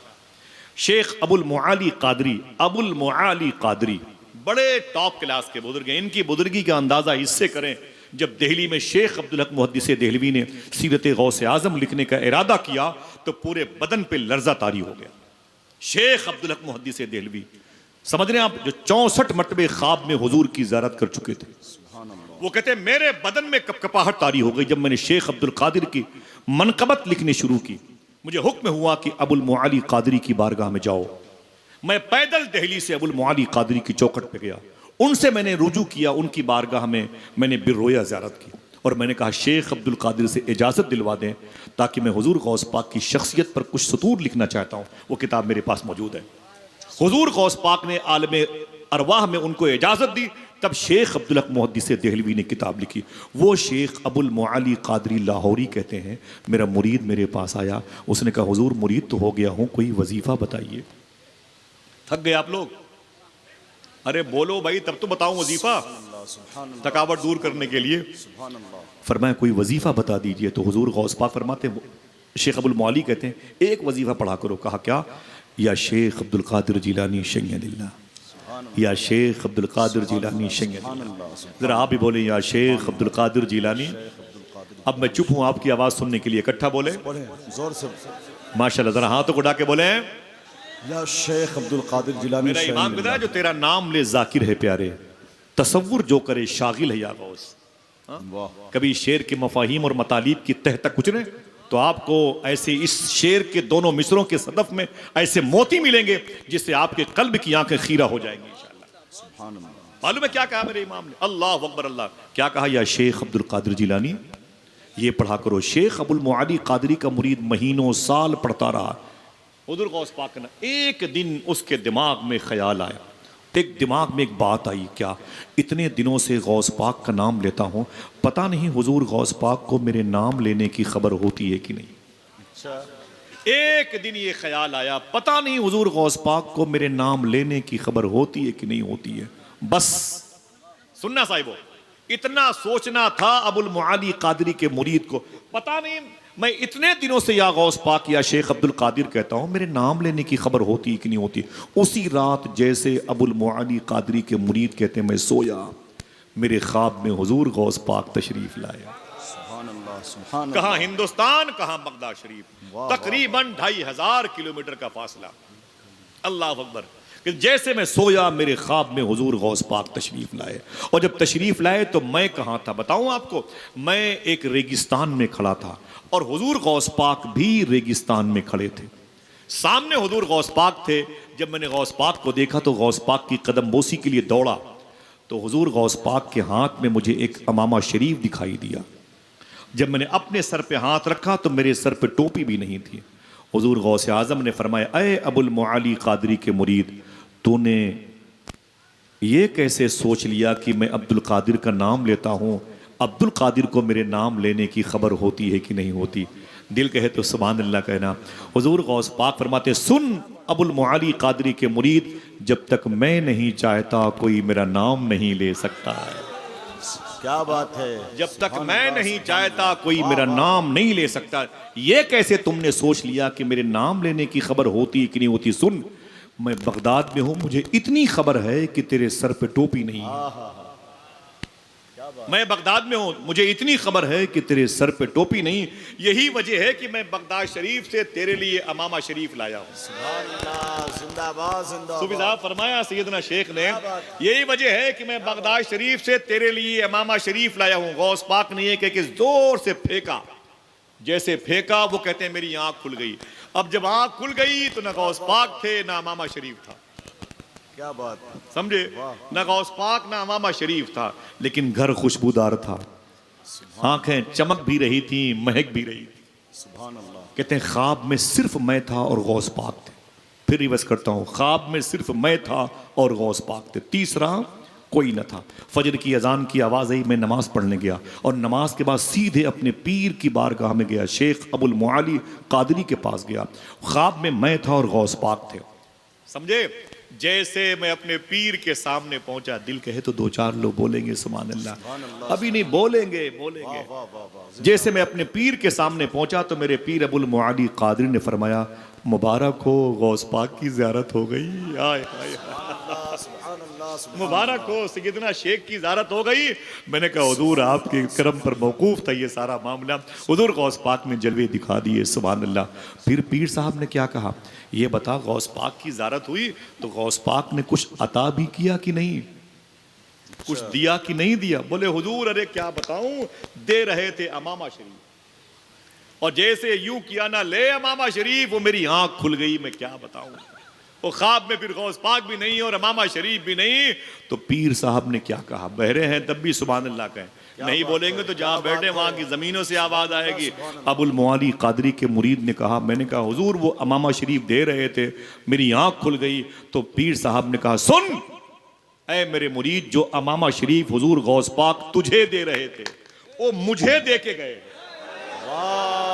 वो मुझे दे के गए हैं, और फरमाया है कि इसे अपने मुरीद को दे देना। अबुल मुआली कादरी के मुरीद ने कहा, जैसे मैंने गौर से देखा, देखूं पीर साहब के हाथ में कौन सा इमामा है, तो मैंने देखा कि मेरे पीर के हाथ में वही इमामा है जो ख्वाब में गौसे आजम के हाथ में इमामा शरीफ था। सुभान अल्लाह, नारे तकबीर, हाथों बढ़ा के, हाथों बढ़ा के जवाब दो माशाअल्लाह। फैजान सरकार गौसे पाक, करामत सरकार गौसे पाक। साहिबो हुजूर गौसे आजम सैयदना शेख को इतनी खबर है, आप यहां पर बैठे हैं, उनको खबर है कि नहीं? बोलो बोलो बोलो बोलो बोलो, खबर है कि नहीं? माशाअल्लाह, ये कलंदर है माशाअल्लाह, कलंदर बैठो, सुभान अल्लाह, बैठ जाओ माशाअल्लाह, बैठ जाओ, जज़ाक। तो आपके यहाँ पर बैठने की खबर, बैठ जाओ माशाअल्लाह। सैयद साहब ने भी बड़े चुन चुन के लोगों को बुलाया माशाअल्लाह, है कि नहीं? बैठ जाए माशाअल्लाह, मुबारक हो भाई। पता नहीं कौन किस रूप में, कोई इसमें कोई बहुत सारे मुझे जिन्नात लग रहे हैं, मुझे बहुत सारे है कि नहीं? डॉक्टर इकबाल ने कह दिया इसमें, खामोश हूँ कि न पूछ इन खीर कपोशों की, इरादत हो तो देख इनमें, वो यदे बैजा लिए बैठे अपनी आस्तीनों में। बहरहाल ये मुबारक लोग हैं, आपके हिसाब से आपको लगेगा कि इनकी अक्लें नहीं है, इनकी शुक्र का नशा कैफियत है, जज्ब की कैफियत है, या बेशऊरी के आलम में रहते हैं। लेकिन सोचें कि अगर अक्ल नहीं तो चोरी करते, दिमाग नहीं था तो किसी को पत्थर मारते, इनको सोचने समझने की सलाहियत नहीं थी तो जाके माँ बहनों के दुपट्टे खींचते। लेकिन नहीं, अक्ल नहीं है, लेकिन देखें दिल की आंखें किस कदर रोशन है कि अल्लाह उसके रसूल के नाम के नारे लगा रहे हैं। हम तो कहने पर सुभान अल्लाह कहते हैं, ये कौन सा जज्बा इन्हें यहाँ लेके आया? हाय हाय हाय, इश्क इंसान को कलंदर बू वली करता है, इश्क पागल नहीं पागल को वली करता है। ये बड़ी अजीब दुनिया है। बहरहाल भाई बहुत बहुत मुबारक हो आप सबको। हुजूर सैयदना शेख जानते कि नहीं जानते? आप यहाँ पर बैठे हुए हैं, क्या बात है, सुभान अल्लाह सुभान अल्लाह। हुजूर गौस पाक के जिक्र का कमाल है। सूफी साहब फरमाते हैं, सुभान अल्लाह। एक और मशहूर खतीब खलीफा हुजूर गुलजार मिल्लत माशाअल्लाह, खतीब अहले सुन्नत वाइज़ शेरी मकाल बुलबुल बंगाल हज़रत अल्लामा अलहाज कारी निसार अहमद साहब रज़वी की आमद हो रही है। नारे तकबीर, नारे रिसालत, हज़रत अलहाज कारी निसार अहमद साहब रज़वी, उलमाए अहले सुन्नत। सुभान अल्लाह सुभान अल्लाह, बहुत अच्छे बहुत अच्छे। माशाअल्लाह। अभी 10-12 दिन पहले मदीने शरीफ में मुलाकात हुई थी माशाअल्लाह। बहुत बहुत मुबारक हो आप सबको, बड़ों की आमद आमद है माशाअल्लाह। ज़रा मोहब्बत से कहते हैं सुभान अल्लाह। तो आपके यहाँ अभी फरमाया सैयद साहब ने कि हैं, ये हैं बिला वजह का नहीं है। एक जुमला फरमाया ना हजरत ने, हुजूर गौसे आज़म के जिक्र का कमाल ये है कि हुजूर गौसे आज़म की मौजूदगी में होता है। सुभान अल्लाह। समझ रहे हैं आप? इतना सुनते हैं, इतना जानते हैं गौस पाक। एक बात आई सुनने और जानने की, सुन लें। हैदराबाद में शेख महमूद कादरी बड़े अजीम बुजुर्ग थे और गौस पाक की मोहब्बत में फना थे। शेख महमूद कादरी वो कहते हैं कि जब मैं किताब पढ़ रहा था तो उसमें लिखा था कि गौस पाक पहले शुरू में हनफी थे और बाद में हम्बली हो गए, है ना हुजूर? पहले गौस पाक इमाम आज़म अबू हनीफा को फॉलो करते थे और बाद में इमाम अहमद इब्न हम्बल को फॉलो, तो हम्बली हो गए। तो शेख महमूद कादरी कहते हैं मैं भी मोहब्बत में हुजूर गौस पाक के हम्बली हो गया। वाह, मैं भी हुजूर गौस पाक की मोहब्बत में हम्बली हो गया। आसान गुफ्तगू है, बहुत अच्छे और सारे सकील अल्फाज और तराकीब कहीं रख के मैं आता हूँ, ठीक है, सुन ले मेरी। वो कहते हैं कि मैं भी हुजूर गौस पाक की मोहब्बत में हम्बली हो गया, हम्बली हो गया कि मेरे शेख इमाम अहमद इब्न हम्बल को फॉलो करते थे और मैं भी हम्बली हो जाऊंगा। मैं हम्बली हो गया। मेरे एक छोटे भाई थे, उनका नाम था शेख उमर कादरी। एक मरतबे मैंने उससे कहा जाके, अय उमर कादरी, फरमाया जी बड़े भाई क्या बात है। मैंने कहा मैं तो गौस पाक की मोहब्बत में हम्बली हो गया। बोले फिर? बोले बेटा तू भी हम्बली हो जा। अपने छोटे भाई से बोलते हैं तू भी हम्बली हो जा। बोले ना ना ना ना मैं हम्बली नहीं हूं। बोले क्यों? बोले मैंने 20 साल मदरसे में बड़ी मेहनत की है और नए सिरे से फिर मैं मेरी डिलीवरी होगी, फिर मैं परवरिश करूंगा। नहीं मेरे बस का नहीं है नए सिरे से मसाइल के इस्तखराज करना। ना ना ना ना ना, मैं गौस पाक का आशिक हूँ और उनका मुरीद हूँ, उनकी ज़ात में मैं उनके नाम पर लुटना फना होना चाहता हूँ, लेकिन मैं हनफी रहूँगा। 3 दिन तक लगातार शेख महमूद कादरी ने शेख उमर कादरी छोटे भाई से यही कहते रहे, उमर कादरी हम्बली हो जा। फिर बोले जाके तीसरे, उमर कादरी हम्बली हो जा। वो यही कहते रहे, नहीं होऊंगा, मैं हनफी रहूंगा लेकिन कादरी रहूंगा, मैं कादरी और हनफी रहूंगा, हम्बली नहीं होऊंगा। आप हम्बली मुबारक हो। जब 3 दिन लगातार हो गया तो चौथी रात में उमर कादरी कहते हैं हुजूर गौस पाक मेरे ख्वाब में आए और मालूम क्या कहा? सुन उमर कादरी, 3 दिन से तुझे मैं कह रहा हूं हम्बली हो जा, तो होता क्यों नहीं? अल्लाह अल्लाह, तुझे मैं कह रहा हूं हम्बली हो जा तो हम्बली होता क्यों नहीं? वो कहते हैं कि गौस पाक का ये जो फेले अमर हुक्म था ना, मैं तो पसीने से शराबोर हो गया और उठ के सीधे अपने बड़े भाई की खानकाह में भागा। और जैसे अपने बड़े भाई की खानकाह मैंने कदम रखा, बड़े भाई ने मुस्कुरा के फरमाया क्या दलील लेके आ रहे हो? हाय हाय हाय, क्या गौस आजम ने कहा तब मेरे पास आ रहे हो? जरा सोचो कि गौस पाक सुनते कितना। आपके यहाँ होने की खबर गौस पाक को है, उनका फैजान यहाँ पर मौजूद है। फैजान को शाहिद वादिल बना के जरा हाथों को डाके बोलें लब्बैक या गौस आजम। जरा ऊंची आवाज में, जितनी आवाज बुलंद उतनी जल्दी हाजिरी इंशाअल्लाह। देखें वकुन मा सादिकीन, जो सच्चों का सरदार है वो है कैसा, वो है कैसा। एक बात सुने, मासी करीब में तकरीबन 50-55 साल पहले हिंदुस्तान से विदेश मंत्रालय में ड्यूटी लगी थी एक लड़की की। वो चेन्नई की थी और क्रिश्चियन थी। वो जाके हुजूर गौस पाक के शहर में बड़े पीर की मज़ार शरीफा से 4 किलोमीटर के फासले पर विदेश मंत्रालय है सोलहिया के बिल मकाबिल में। वो सारे कई कंट्रीज के विदेश मंत्रालय मौजूद हैं, वहीं पर वो ड्यूटी करती थी। लड़की थी वो, मालूम है शादी नहीं हुई थी। अचानक एक दिन छुट्टी में उन्होंने कहा कि अय इराक वालों, मुझे इराक की सैर कराओ, बगदाद, सुलेमानिया, कुरकुक और ये बाकूबा, मुझे इन ज़मीनों की सैर कराओ, यहाँ के अजायबात क्या क्या हैं। तो वो कहती हैं कि मुझे ले गए लोग दुनिया के सबसे बड़े कब्रस्तान बाबू सलाम, वादी सलाम में। बोले यहाँ पर 1 करोड़ से ज़्यादा मुर्दे दफन हैं, देखें। तो मैंने कहा बाप रे, बड़ी ताज्जुब की बात है, दुनिया की सबसे बड़ी कब्रस्तान इराक में है, नजफ अशरफ में। फिर मुझे ले गए मौला अली की बारगाह में, मौला अली की बारगाह। सुभान अल्लाह, सुभान अल्लाह, हाय हाय हाय, वाह। बोले मुझे ले गए मौला अली की बारगाह। बोले ये विलायत की सुल्तानियां बांटने वाले सरकार मौलाए कायनात। सुभान अल्लाह। वो लड़की कहती है कि मैं तो क्रिश्चियन थी और मैंने मौला अली में जाके दर्शन किए। फिर मैंने कहा और कुछ? किसी ने कहा कि वो करीब में हिल्ला और बाबिल के एक बेल्ट है जहां नमरूद का महल था, जाके देख ले। मैंने उसे देखा। करीब में किसी ने कहा कि वो मुसलमानों के यहाँ एक नबी का जिक्र होता है, जनाब इब्राहिम, वो जहां पैदा हुए वो जगह मौजूद है, जाके देख ले। वहां पर गई। और किसी ने कहा वकुल्ना या नारकुनी मर्दम व सलामन, इस आयत करीमा के नाजिर होने की जगह करीब में है, जाके उसे देख ले। तो मैं उधर चली के उसे देखा, हिस्ट्री वाली जगह थी। और किसी ने कहा कि बाबिल से चली जाए 100 किलोमीटर अंदर में तो एक जगह है जहां पर याजूज माजूज कैद हैं कुएं में, जाके उसे देख ले। मैंने उसे देख लिया। खूब मैं इराक घूमती रही, खूब घूमी, सारी ज़ियारतें ख़त्म हो गई। मैंने एक दिन कहा कि बगदाद में अपने नौकर से और कोई चीज़ घूमने की नहीं है? तो उसने कहा कि सारी मज़ारात पर आप गई, बड़ी बड़ी हिस्ट्री की जगह देखी। बोले और कोई जगह नहीं बगदाद इराक में? तो मैंने कहा एक मज़ार शरीफ करीब में है। मैंने कहा वो कहाँ है? तो बोले बाबू शेख में है। मैंने कहा वहाँ कौन बुजुर्ग लेटे हुए हैं? कहा वहाँ शेख अब्दुल कादिर जिलानी लेटे हुए हैं। सुभान अल्लाह। नाम तुम्हारा लब पे आए, मीठा मीठा मुंह हो जाए। मैंने कहा ये कौन है? बोले इन्हें औलिया का सरदार कहा जाता है। 4 किलोमीटर मैंने टैक्सी पकड़ी और सीधे वजारतुल खारजिया से मैं आगे बढ़ी और नहर दजला क्रॉस करके सीधे मैं मरकद खुलानी आई और सामने बाबू शेख था। मैं हुजूर गौपाक के रोज़े को देखी तो तंग रह गई। मैंने जालियाँ पकड़ ली, घंटों में रोती रही। मेरा दिल पसीजता रहा, ऐसा दिल मेरा कहीं लगा नहीं। कहीं क्यों नहीं लगा? सारे बुजुर्गों की यही मर्जी थी, तेरा हिस्सा गौस पाक में रखा हुआ। क्या बात, क्या बात हो जाएगी, समझ रहे हैं? मैं गौस पाक में रोती रही। बहुत देर तक मेरा गम हल्का हुआ। टैक्सी पकड़ करके अपनी होटल पे आई। मैं अक्सर छुट्टी होती सीधे गौस पाक, फिर गौस पाक से सीधे अपने घर आती। एक दिन मुझे बुलाया गया और कहा गया कि आपकी छुट्टी खत्म हो गई है, आप वापस इंडिया चली जाएं। मैं उस परवाने को लेकर के गौस पाक की बारगाह में गई। मैंने कहा, या शेख अब्दुल कादिर जिलानी, मैं क्रिश्चियन हूँ, मैं मुसलमान नहीं, और जब तक मैं बगदाद में थी आपके रोज़े की ज़ियारत करती थी। मैंने आपके रोज़े की जालियाँ देखी, आपकी मज़ार शरीफा की तावीज़ देखी, मैंने आपके नीलगुं गुंबद की ज़ियारत की, शेख यूसुफ गिलानी के बनवाए हुए मीनार को देखा, खिलाफत उस्मानिया की यादगार वाले मीनार को देखा, सदर सद्दाम हुसैन के बनाए हुए मीनार को देखा, मैंने सुल्तान अब्दुल हमीद के बनाए हुए अबवाब को देखे, सहने कादरी देखा। या शेख अब्दुल कादिर, मैं हिंदुस्तान जा रही हूँ, अब तो शायद आप मुझे कभी न बुलाएंगे, ये मेरा आखिरी अलविदाई सलाम, इसे कबूल फरमा ले।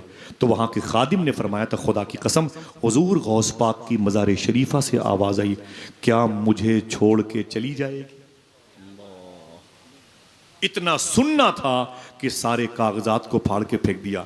गौस पाक की जाली पकड़ के बैठ गई और कहा, या शेख, लोग कलमा पढ़ते हैं, दरो दीवार गवाही देते हैं, मैं आपकी बारगाह में कलमा पढ़ रही हूँ ताकि मेरे मोमिन बनने की गवाही मैदान महशर में आप दें। वाह वाह वाह वाह वाह, जिंदाबाद। वो कहती है कि जिंदाबाद। मुझे मेरा नाम गौस पाक ने फातिमा रख दिया। एक आदमी बोले, क्या रखा? हंगामा नहीं भाई, क्या रखा? फातिमा, मेरा नाम हुजूर गौस पाक ने फातिमा रख दिया। और बस मैंने सारी जिंदगी बची हुई 40 साल की लाइफ हुजूर गौस पाक में गुजार दी। अपने दुपट्टे से गौस पाक की जब बारगाह में झाड़ू लगाती थी, खुदा की कसम, इतना मुबारक मर्तबा था फातिमा खाला का, न पूछो आप। मालूम है आपको, मैं जब बाबू शेख में आस्ताने पर मेरा क़याम होता तो मैं अक्सर खाना अपने हाथों से उन्हें खिलाता था। उनकी चप्पलों को मैं धुल करके पीता था, उनके पाँव के धोवन को पीता था। बड़े बड़े औलिया और मशाइख को देखा जो इंडो पाक और तुर्की इजिप्ट के थे, वो फातिमा खाला की जूतियाँ अपने सर पे लगा के बैठते थे। उनसे किसी ने पूछा था, फातिमा खाला, क्या कभी आपने गौस पाक को देखा है? तो क्या जवाब दिया था?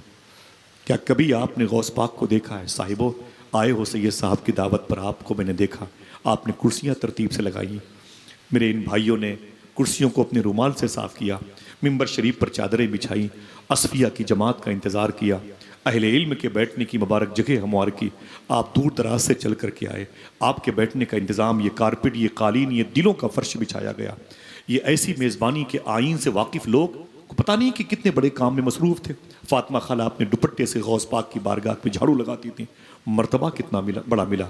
किसी ने पूछा था, फातिमा खाला, क्या आपने कभी गौस पाक को देखा है? तो रोने लगी। फरमाया, सुन क्या बोलता, कभी गौस पाक को देखा है? ऐसा कोई दिन नहीं गुजरता जब मैं शेख अब्दुल कादिर जिलानी से बातें न करती हूँ। क्या बात, अल्लाह अकबर, ऐसा कोई दिन नहीं गुजरता जब मैं शेख अब्दुल कादिर जिलानी से बातें न करती हूँ। मुझसे एक मतलब बोली कि शेख अब्दुल कादिर जिलानी रात में इधर से गुजर के मकबरे जिलानी गया था।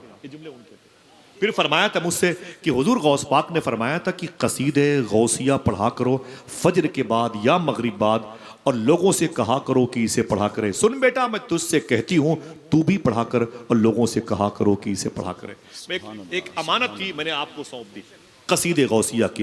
गौस पाक की बारगाह में बड़े अजीम बुजुर्ग थे बाबा फ़कीर अहमद साहब, उनके लिए वो रोटी और मिर्च का इंतज़ाम करती थी, उनके कपड़े धुलती थी। इस खिदमत का सदका उन्हें कितना बड़ा मिला था। रातों को सोने से पहले वो इतनी रोटियां मंगवाती थी, बाबा जान सैयद साहब, इतनी रोटियां, और कई घंटे उसे टुकड़े करके उसे एक कपड़े में बांध करती थी। फजर की नमाज पढ़ करके गौस पाक के आंगन में उसे बिखेर देती थी। जैसे वो रोटी के टुकड़े बिखेरे, जमीन पर आए नहीं कि 2-2, 250-250 कबूतर पता नहीं कहां से उड़ करके आंगन में गौस पाक के चले आते। और फातिमा खाला बैठ करके उन कबूतरों को देखती थी। बगदाद शरीफ में कुतुब बगदाद शेख अहमद अल फत्ताह अल फरज बगदादी के बेटे सैयदना शेख अब्दुल रहमान शाह साहब क़िबला अलवी फरमाते हैं, मुझसे फातिमा खाला ने फरमाया, ए शेख अब्दुल रहमान, ताल ताल ताल, इधर इधर इधर। मैं करीब गई, मैंने कहा क्या बात है? तो फातिमा खाला ने क्या कहा, कबूतर करीब करीब 1-2 कलर के होते हैं, बहुत ज़्यादा लाल पीले हरे नीले नहीं होते। सही है ना भाई? सही। बहुत ज़्यादा रंगों में तफरीक नहीं होती है, 1-2 कलर के होते हैं बस। फातिमा खाला कहती हैं, अय अब्दुल रहमान, इन कबूतरों को पहचानते हो? अल्लामा गौहर साहब देख, वाह वाह, सूफी साहब बैठे हुए, वाह, इन कबूतरों को पहचानते हो? तो मैंने कहा नहीं पहचानता। साहिबो, अगर आप नेकियां जमा करने के लिए बैठे हैं तो सुन लें।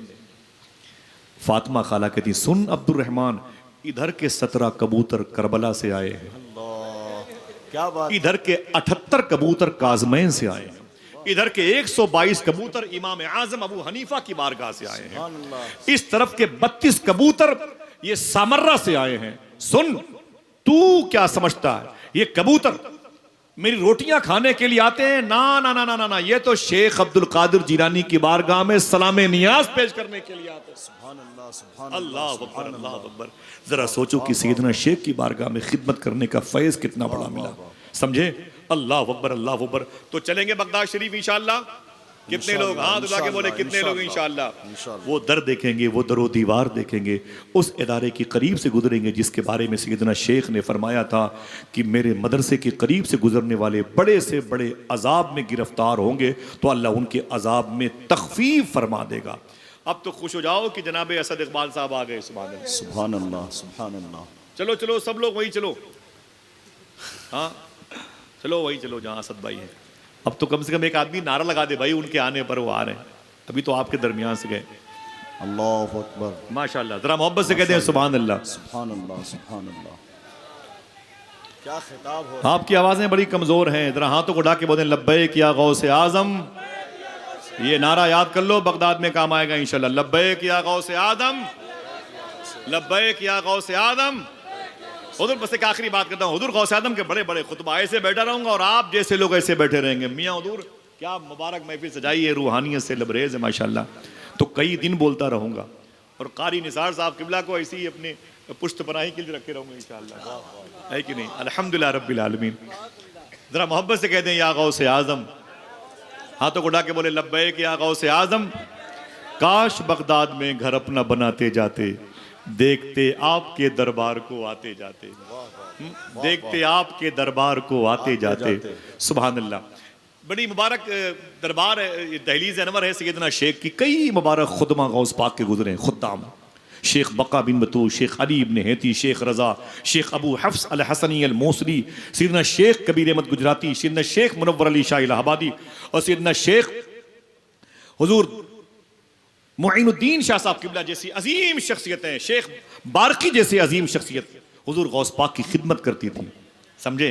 और मालूम है हुजूर गौस पाक ने एक मरतबे क्या इरशाद फरमाया, अपने हुजरे खास से निकले, मैंने गौस पाक का कदीम घर भी देखा है, जदीद घर भी देखा है, ओरिजिनल रोज़े अक़दस भी देखा है। असल मज़ार शरीफा जो गौस पाक की अंदर पत्थर की है, मैंने उसे बोसा भी दिया है। क्या बात। अंदर जो मज़ार शरीफा मौजूद है और ओरिजिनल जो मकान गौस पाक का 900 साल पहले करादा मार्केट में अंदर मौजूद है, उसकी भी ज़ियारत की है। चलेंगे ना इंशाअल्लाह? दिल से बोले, दिल से बोले इंशाअल्लाह। बहुत सारी बातें गौस पाक के हवाले से करता हूँ, लोग बोलते हैं यार ये कहाँ है, ये कहाँ है, ये कहाँ। अरे हम दरगाही मिजाज के आदमी हैं, ठीक है कि नहीं? हम इश्क के बंदे हैं, क्यों बात बढ़ाई है? हाँ माशाअल्लाह। आशिक ने 2 कदम में दरे यार पा लिया। हाँ, जाहिद का खानदान अभी तक सफर में। लेकिन बता दूं, एक नुक्ता भी मैंने हुजूर गौस पाक के बारे में ऐसा नहीं कहा जिसकी दलील ना हो। अल्हम्दुलिल्लाह रब्बिल आलमीन। मुझे भी अपनी आखिरत प्यारी है और कौन क्या कहेगा यार, ये नाकिस ज़बान गौस पाक की बातें कहाँ कर पाएंगे। और शेख अब्दुल कादिर जिलानी फरमाते हैं कि सुनो, मेरे दादा ने फरमाया था, मन ज़ारा कब्री वजबत लहू शफाअती, जिसने मेरे रोज़े की ज़ियारत की उस पर मेरी शफाअत वाजिब है। जिसने ज़ियारत की उस पर मेरी शफाअत वाजिब है। मैं उस दादा का बेटा अब्दुल कादिर कह रहा हूँ, जो मेरी इस गली से गुजर जाएगा उस पर मेरी शफाअत वाजिब है। वो जो किस किताब में लिखा है, चलो बगदाद शरीफ, तो मशाइख बगदाद की ज़बानो कलम से आपको दिखा दूं। शेख अब्दुल करीम बयारा, बहुत बड़ा नाम है, दिन के उजाले में गौस पाक से बातें करते थे। शेख अब्दुल करीम बयारा। बयारा शुमाली कुर्दिस्तान में है, इराक ईरान के बॉर्डर पर है। 1.5 लाख औलिया का शहर है। इन्हें मुहद्दिसे इराक कहते थे, मुफ्ती आजम इराक कहते थे। शेख अब्दुल करीम बयारा। कारी निसार साहब किबला और जिया भाई बैठे हुए हैं, इन दोनों ने शायद इनकी मदार शरीफा पर हाजिरी दी है। मरकद जिलानी में शेख नक्शबंद रहमतुल्लाह तआला अलैह के रौदे शरीफा के करीब उनके मदार शरीफ अंदर मौजूद है। इनसे किसी ने पूछा था, गौस पाक ने फरमाया कि जो इस गली से गुजर जाएगा उस पर मेरी शफाअत वाजिब है। इस कौल के बारे में आप क्या कहते हैं? आपने फरमाया, मुझे नहीं मालूम कि हुजूर गौस पाक ने ये बात क्यों कही। देखना कौन कौन सुभान अल्लाह कहता है। मुझे नहीं पता कि गौस पाक ने ये बात क्यों कही। हाँ, इतनी बात मालूम है कि मैंने इस गली से मदीने वाले आका को 12 गुजरते हुए देखा है। हाय हाय हाय हाय। तो गोया गुजर का है मुस्तफा है, इसलिए राह बहिश्त बन गई। जरा प्यार से कह दो सुभान अल्लाह। ये खादिमों की एक बड़ी लंबी टीम है, बड़ी लंबी टीम है, बड़ी लंबी टीम है। इनके नाम मैंने गिनाए, गौस पाक के शजरा, गौस पाक के अजदाद, गौस पाक के अमजाद, आपके खुलफा, आपके तलामजा, माकबल माबाद फी ज़माना, जितने मशाइख मौजूद हैं, एक लंबी फेरिस्त मौजूद है। 2 से 3 मिनट की आखिरी बात, जरा फिर से कह दें लब्बैक या गौस आज़म। हुज़ूर गौस आज़म सैयदना शेख अपने बारगाह से निकले ना तो आपके खादिम थे अली इब्न हैती, अली इब्न हैती या बका बिन बतूत थे। और एक इलाका है जिसे बोलते हैं शूनीजिया, अब उसे करख का नाम दिया गया, करख का। बहुत बड़ी ये जमीन है जिसके एक दामन में शेख जुनैद बगदादी लेटे हुए हैं। मेरे कहने से पहले सुभान अल्लाह कह दो, इसी में तुम्हारी भलाई है। लहजे कज़ा ना होने पाए, जरा फिर से बोल दो। हाँ? शेख जुनैद बगदादी, उनके पीर शेख सिरी सख्ती, वहीं पर बहलोल दाना लेटे हुए हैं, वहीं पर जुन्नून मिस्री लेटे हुए हैं, वहीं पर यूशा बिन नून लेटे हुए हैं, वहीं पर सरकारे मौलाए कायनात के खलीफा ख्वाजा हसन बसरी और उनके खलीफा ख्वाजा हबीब अजमी, उनके खलीफा शेख दाऊद ताई लेटे हुए हैं, वहीं पर शेख मारूफ करखी लेटे हुए हैं, वहीं पर तफसीर रूहुल मानी के मुफस्सिर शेख महमूद आलूसी लेटे हुए हैं, वहीं पर जनाबे हारून रशीद की बीवी जुबैदा लेटी हैं, वहीं पर मोहब्बतों के इमाम मंसूर हल्लाज लेटे हुए हैं।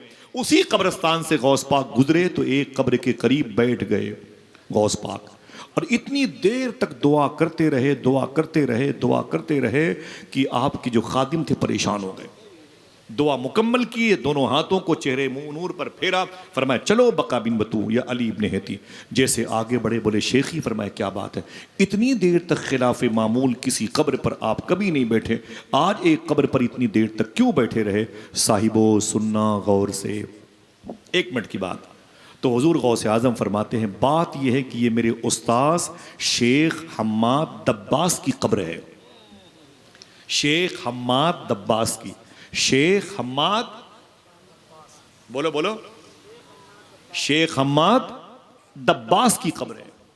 तो बोले हुजूर फिर? बोले मैं करीब से गुजरा तो मैंने सोचा कि सलाम कर लूं।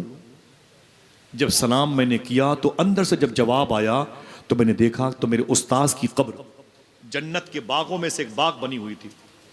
काश कोई सुभान अल्लाह कहता। मेरे उस्ताद की कब्र में जन्नत की कारपेट बिछी हुई थी, मेरे उस्ताद के जिस्म पर जन्नती लिबास था, मेरे उस्ताद के सर पर जन्नती ताज रखा हुआ था, जन्नत की खुशबू उनके कब्र से आ रही थी। मैंने कहा मुबारक हो अहले बहिश्त में से आप हैं।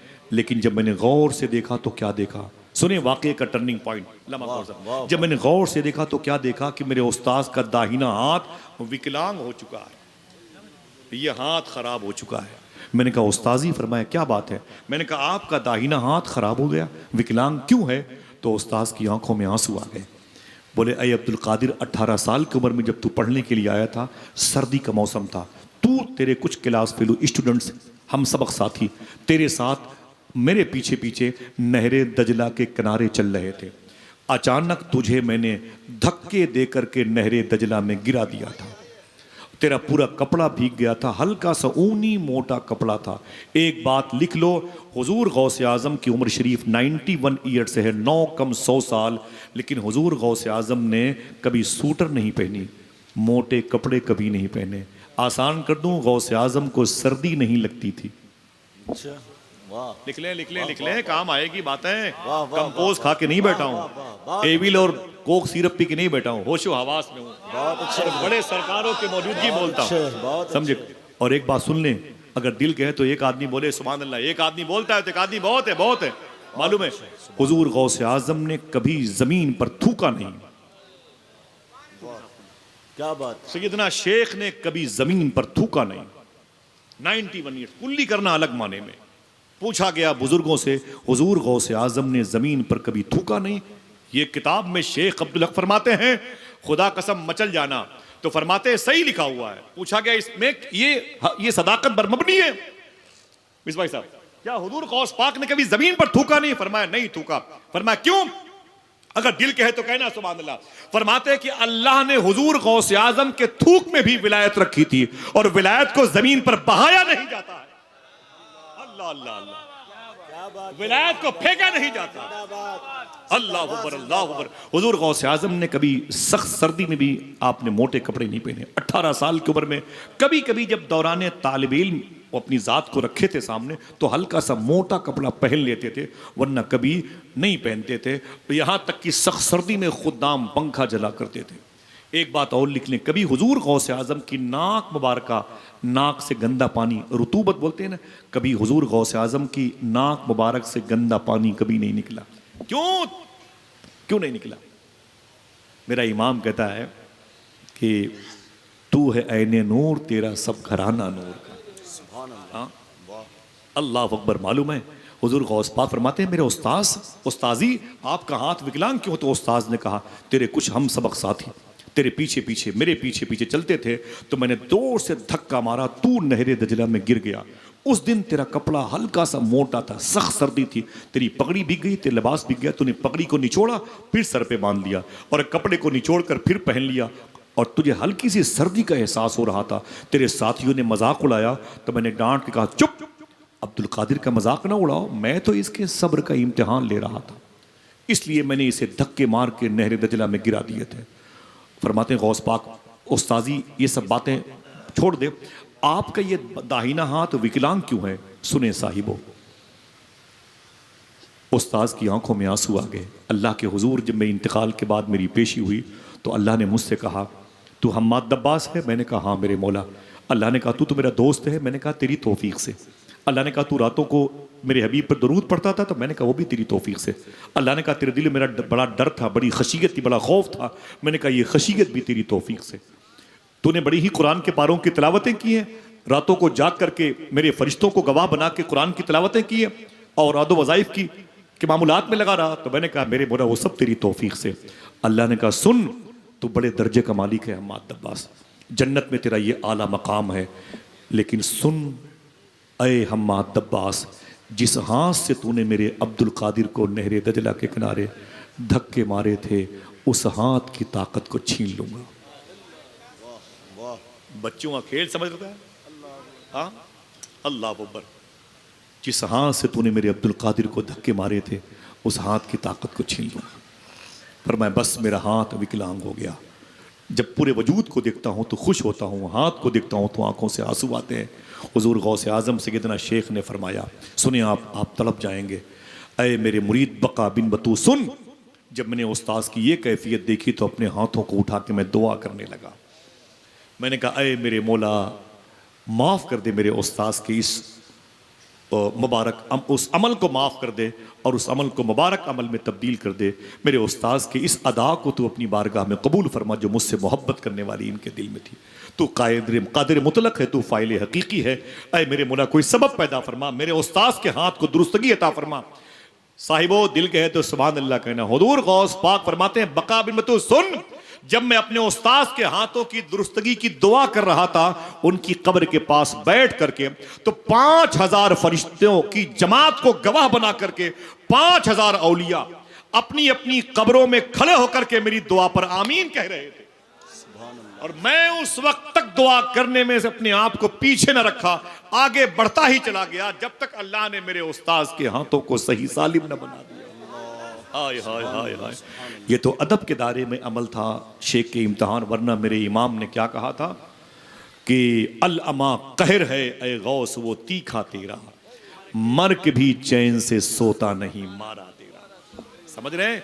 ये सैयदना शेख अब्दुल कादिर जिलानी के वो मरातिब ज़ाहिरी और बातनी है। दुआ करो इंशाअल्लाह अल्लाह हम सबको गौस पाक के फ़कीरों में शामिल फरमा दे, अल्लाह कादरी खाकरूबों में शामिल फरमा दे, हुजूर गौस पाक के लंगर खाने की ज़ारत नसीब फरमा दे, हुजूर गौस पाक की दहलीज़ पर हाज़री की तौफीक बख्शे। ये शेर पढ़ता हूँ हुजूर गौस पाक की बारगाह में। जब इस साल में मैंने इन बुजुर्गों की जूतियाँ चूमी ना, तो इस साल में मैंने तकरीबन 6 मरतबे मेरी हाज़री हुई है। इस साल में इमिग्रेशन काउंटर में फंस जाता हूँ ज़बरदस्त, बड़ी तफ्तीश होती है, घंटों के बाद छोड़ता हूँ, लेकिन जब गौस पाक को याद करता हूँ तो अब तो वो भी पहचान गए, समझे। एक शेर पढ़ता हूँ, सरकार ये नौबत क्यों आए, और गलियों से तो कुछ भी नहीं लेना मुझको, और गलियों से तो कुछ भी नहीं लेना मुझको, बस तुझे देखने आऊँगा चला जाऊँगा। अपनी दहलीज पे कुछ देर पड़ा रहने दे, जैसे ही होश में आऊंगा चला जाऊंगा। बड़े सफ़र होते हैं, दुआ करो कोई ऐसा सफ़र हो कि बस ये दुआ कबूल हो जाए। काश बगदाद में घर अपना बनाते जाते, देखते आपके दरबार को आते जाते। कभी जाओगे बगदाद तो कहोगे आसिफ, बातें तूने बगदाद की बड़ी की हैं लेकिन तुम झूठ बोलते रहे। तुमने जितनी बातें गौस पाक की हैं उससे भी आला दरबार गौस पाक का है, उससे भी ज़्यादा जाज़बियत गौस पाक की बारगाह के दरो दीवार में है। आज भी बगदाद शरीफ जाता हूँ तो घंटों घंटों मैंने बताया अपने दोस्तों को, मैं गौस पाक के यहाँ लेटरिन साफ़ करता हूँ, बड़े पीर के मेहमानों के जूते चप्पल को अपनी टोपियों से साफ़ करता हूँ। शायद मेरे शेख का मुझ पर करम हो जाए, अल्लाह मेरे दिलों को पाक कर दे। और गलियों से तो कुछ भी नहीं लेना मुझको, बस तुझे देखने आऊँगा चला जाऊँगा। अपनी दहलीज पे कुछ देर पड़ा रहने दे, जैसे ही होश में आऊँगा चला जाऊँगा। दुआ करो इंशाअल्लाह अल्लाह हम सबको हुजूर गौस पाक की बारगाह का जारोब कश बना दे। चलेंगे बगदाद इंशाअल्लाह। दरमियान में से फिर एक शख्स खड़ा हो और गौस पाक की मोहब्बत में एक नारा लगाए, मेरे सलाम का जवाब दे। एक आदमी खड़ा हो दरमियान से, जल्दी खड़े हो जाए वरना वो कलंदर खड़ा हो जाएगा। कोई आदमी नहीं है, सब दूसरी मखलूक बैठी हुई है। ऊंची आवाज में जरा हाथों को उड़ा के जवाब दीजिए, हाथों को उड़ा के जवाब दीजिए।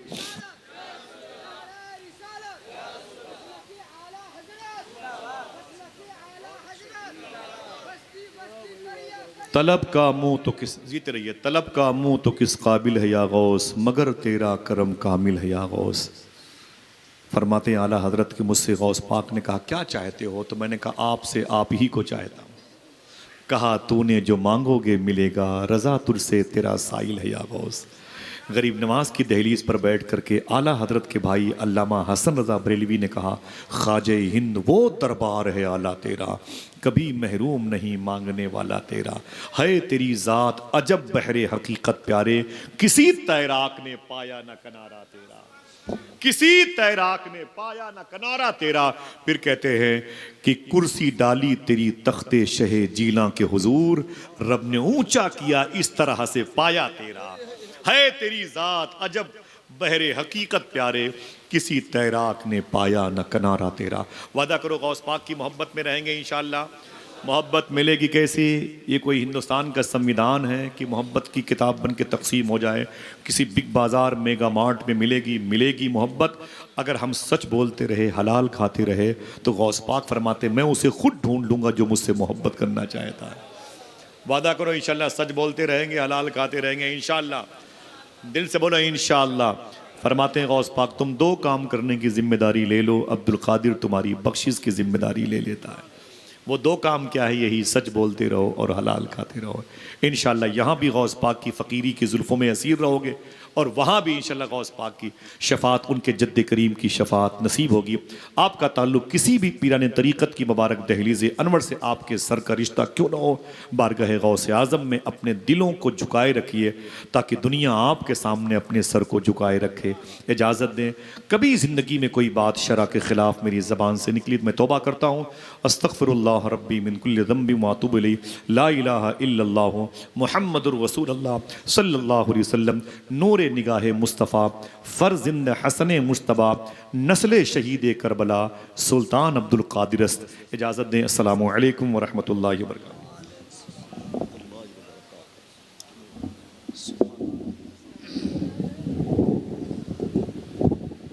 बहुत खूब, शुक्रिया, जज़ाकल्लाह। इंतहाई असरअंगेज़ और मालूमाती फ़िक्री शायान शान खिताब हज़रत ने फरमाया। सुभान अल्लाह।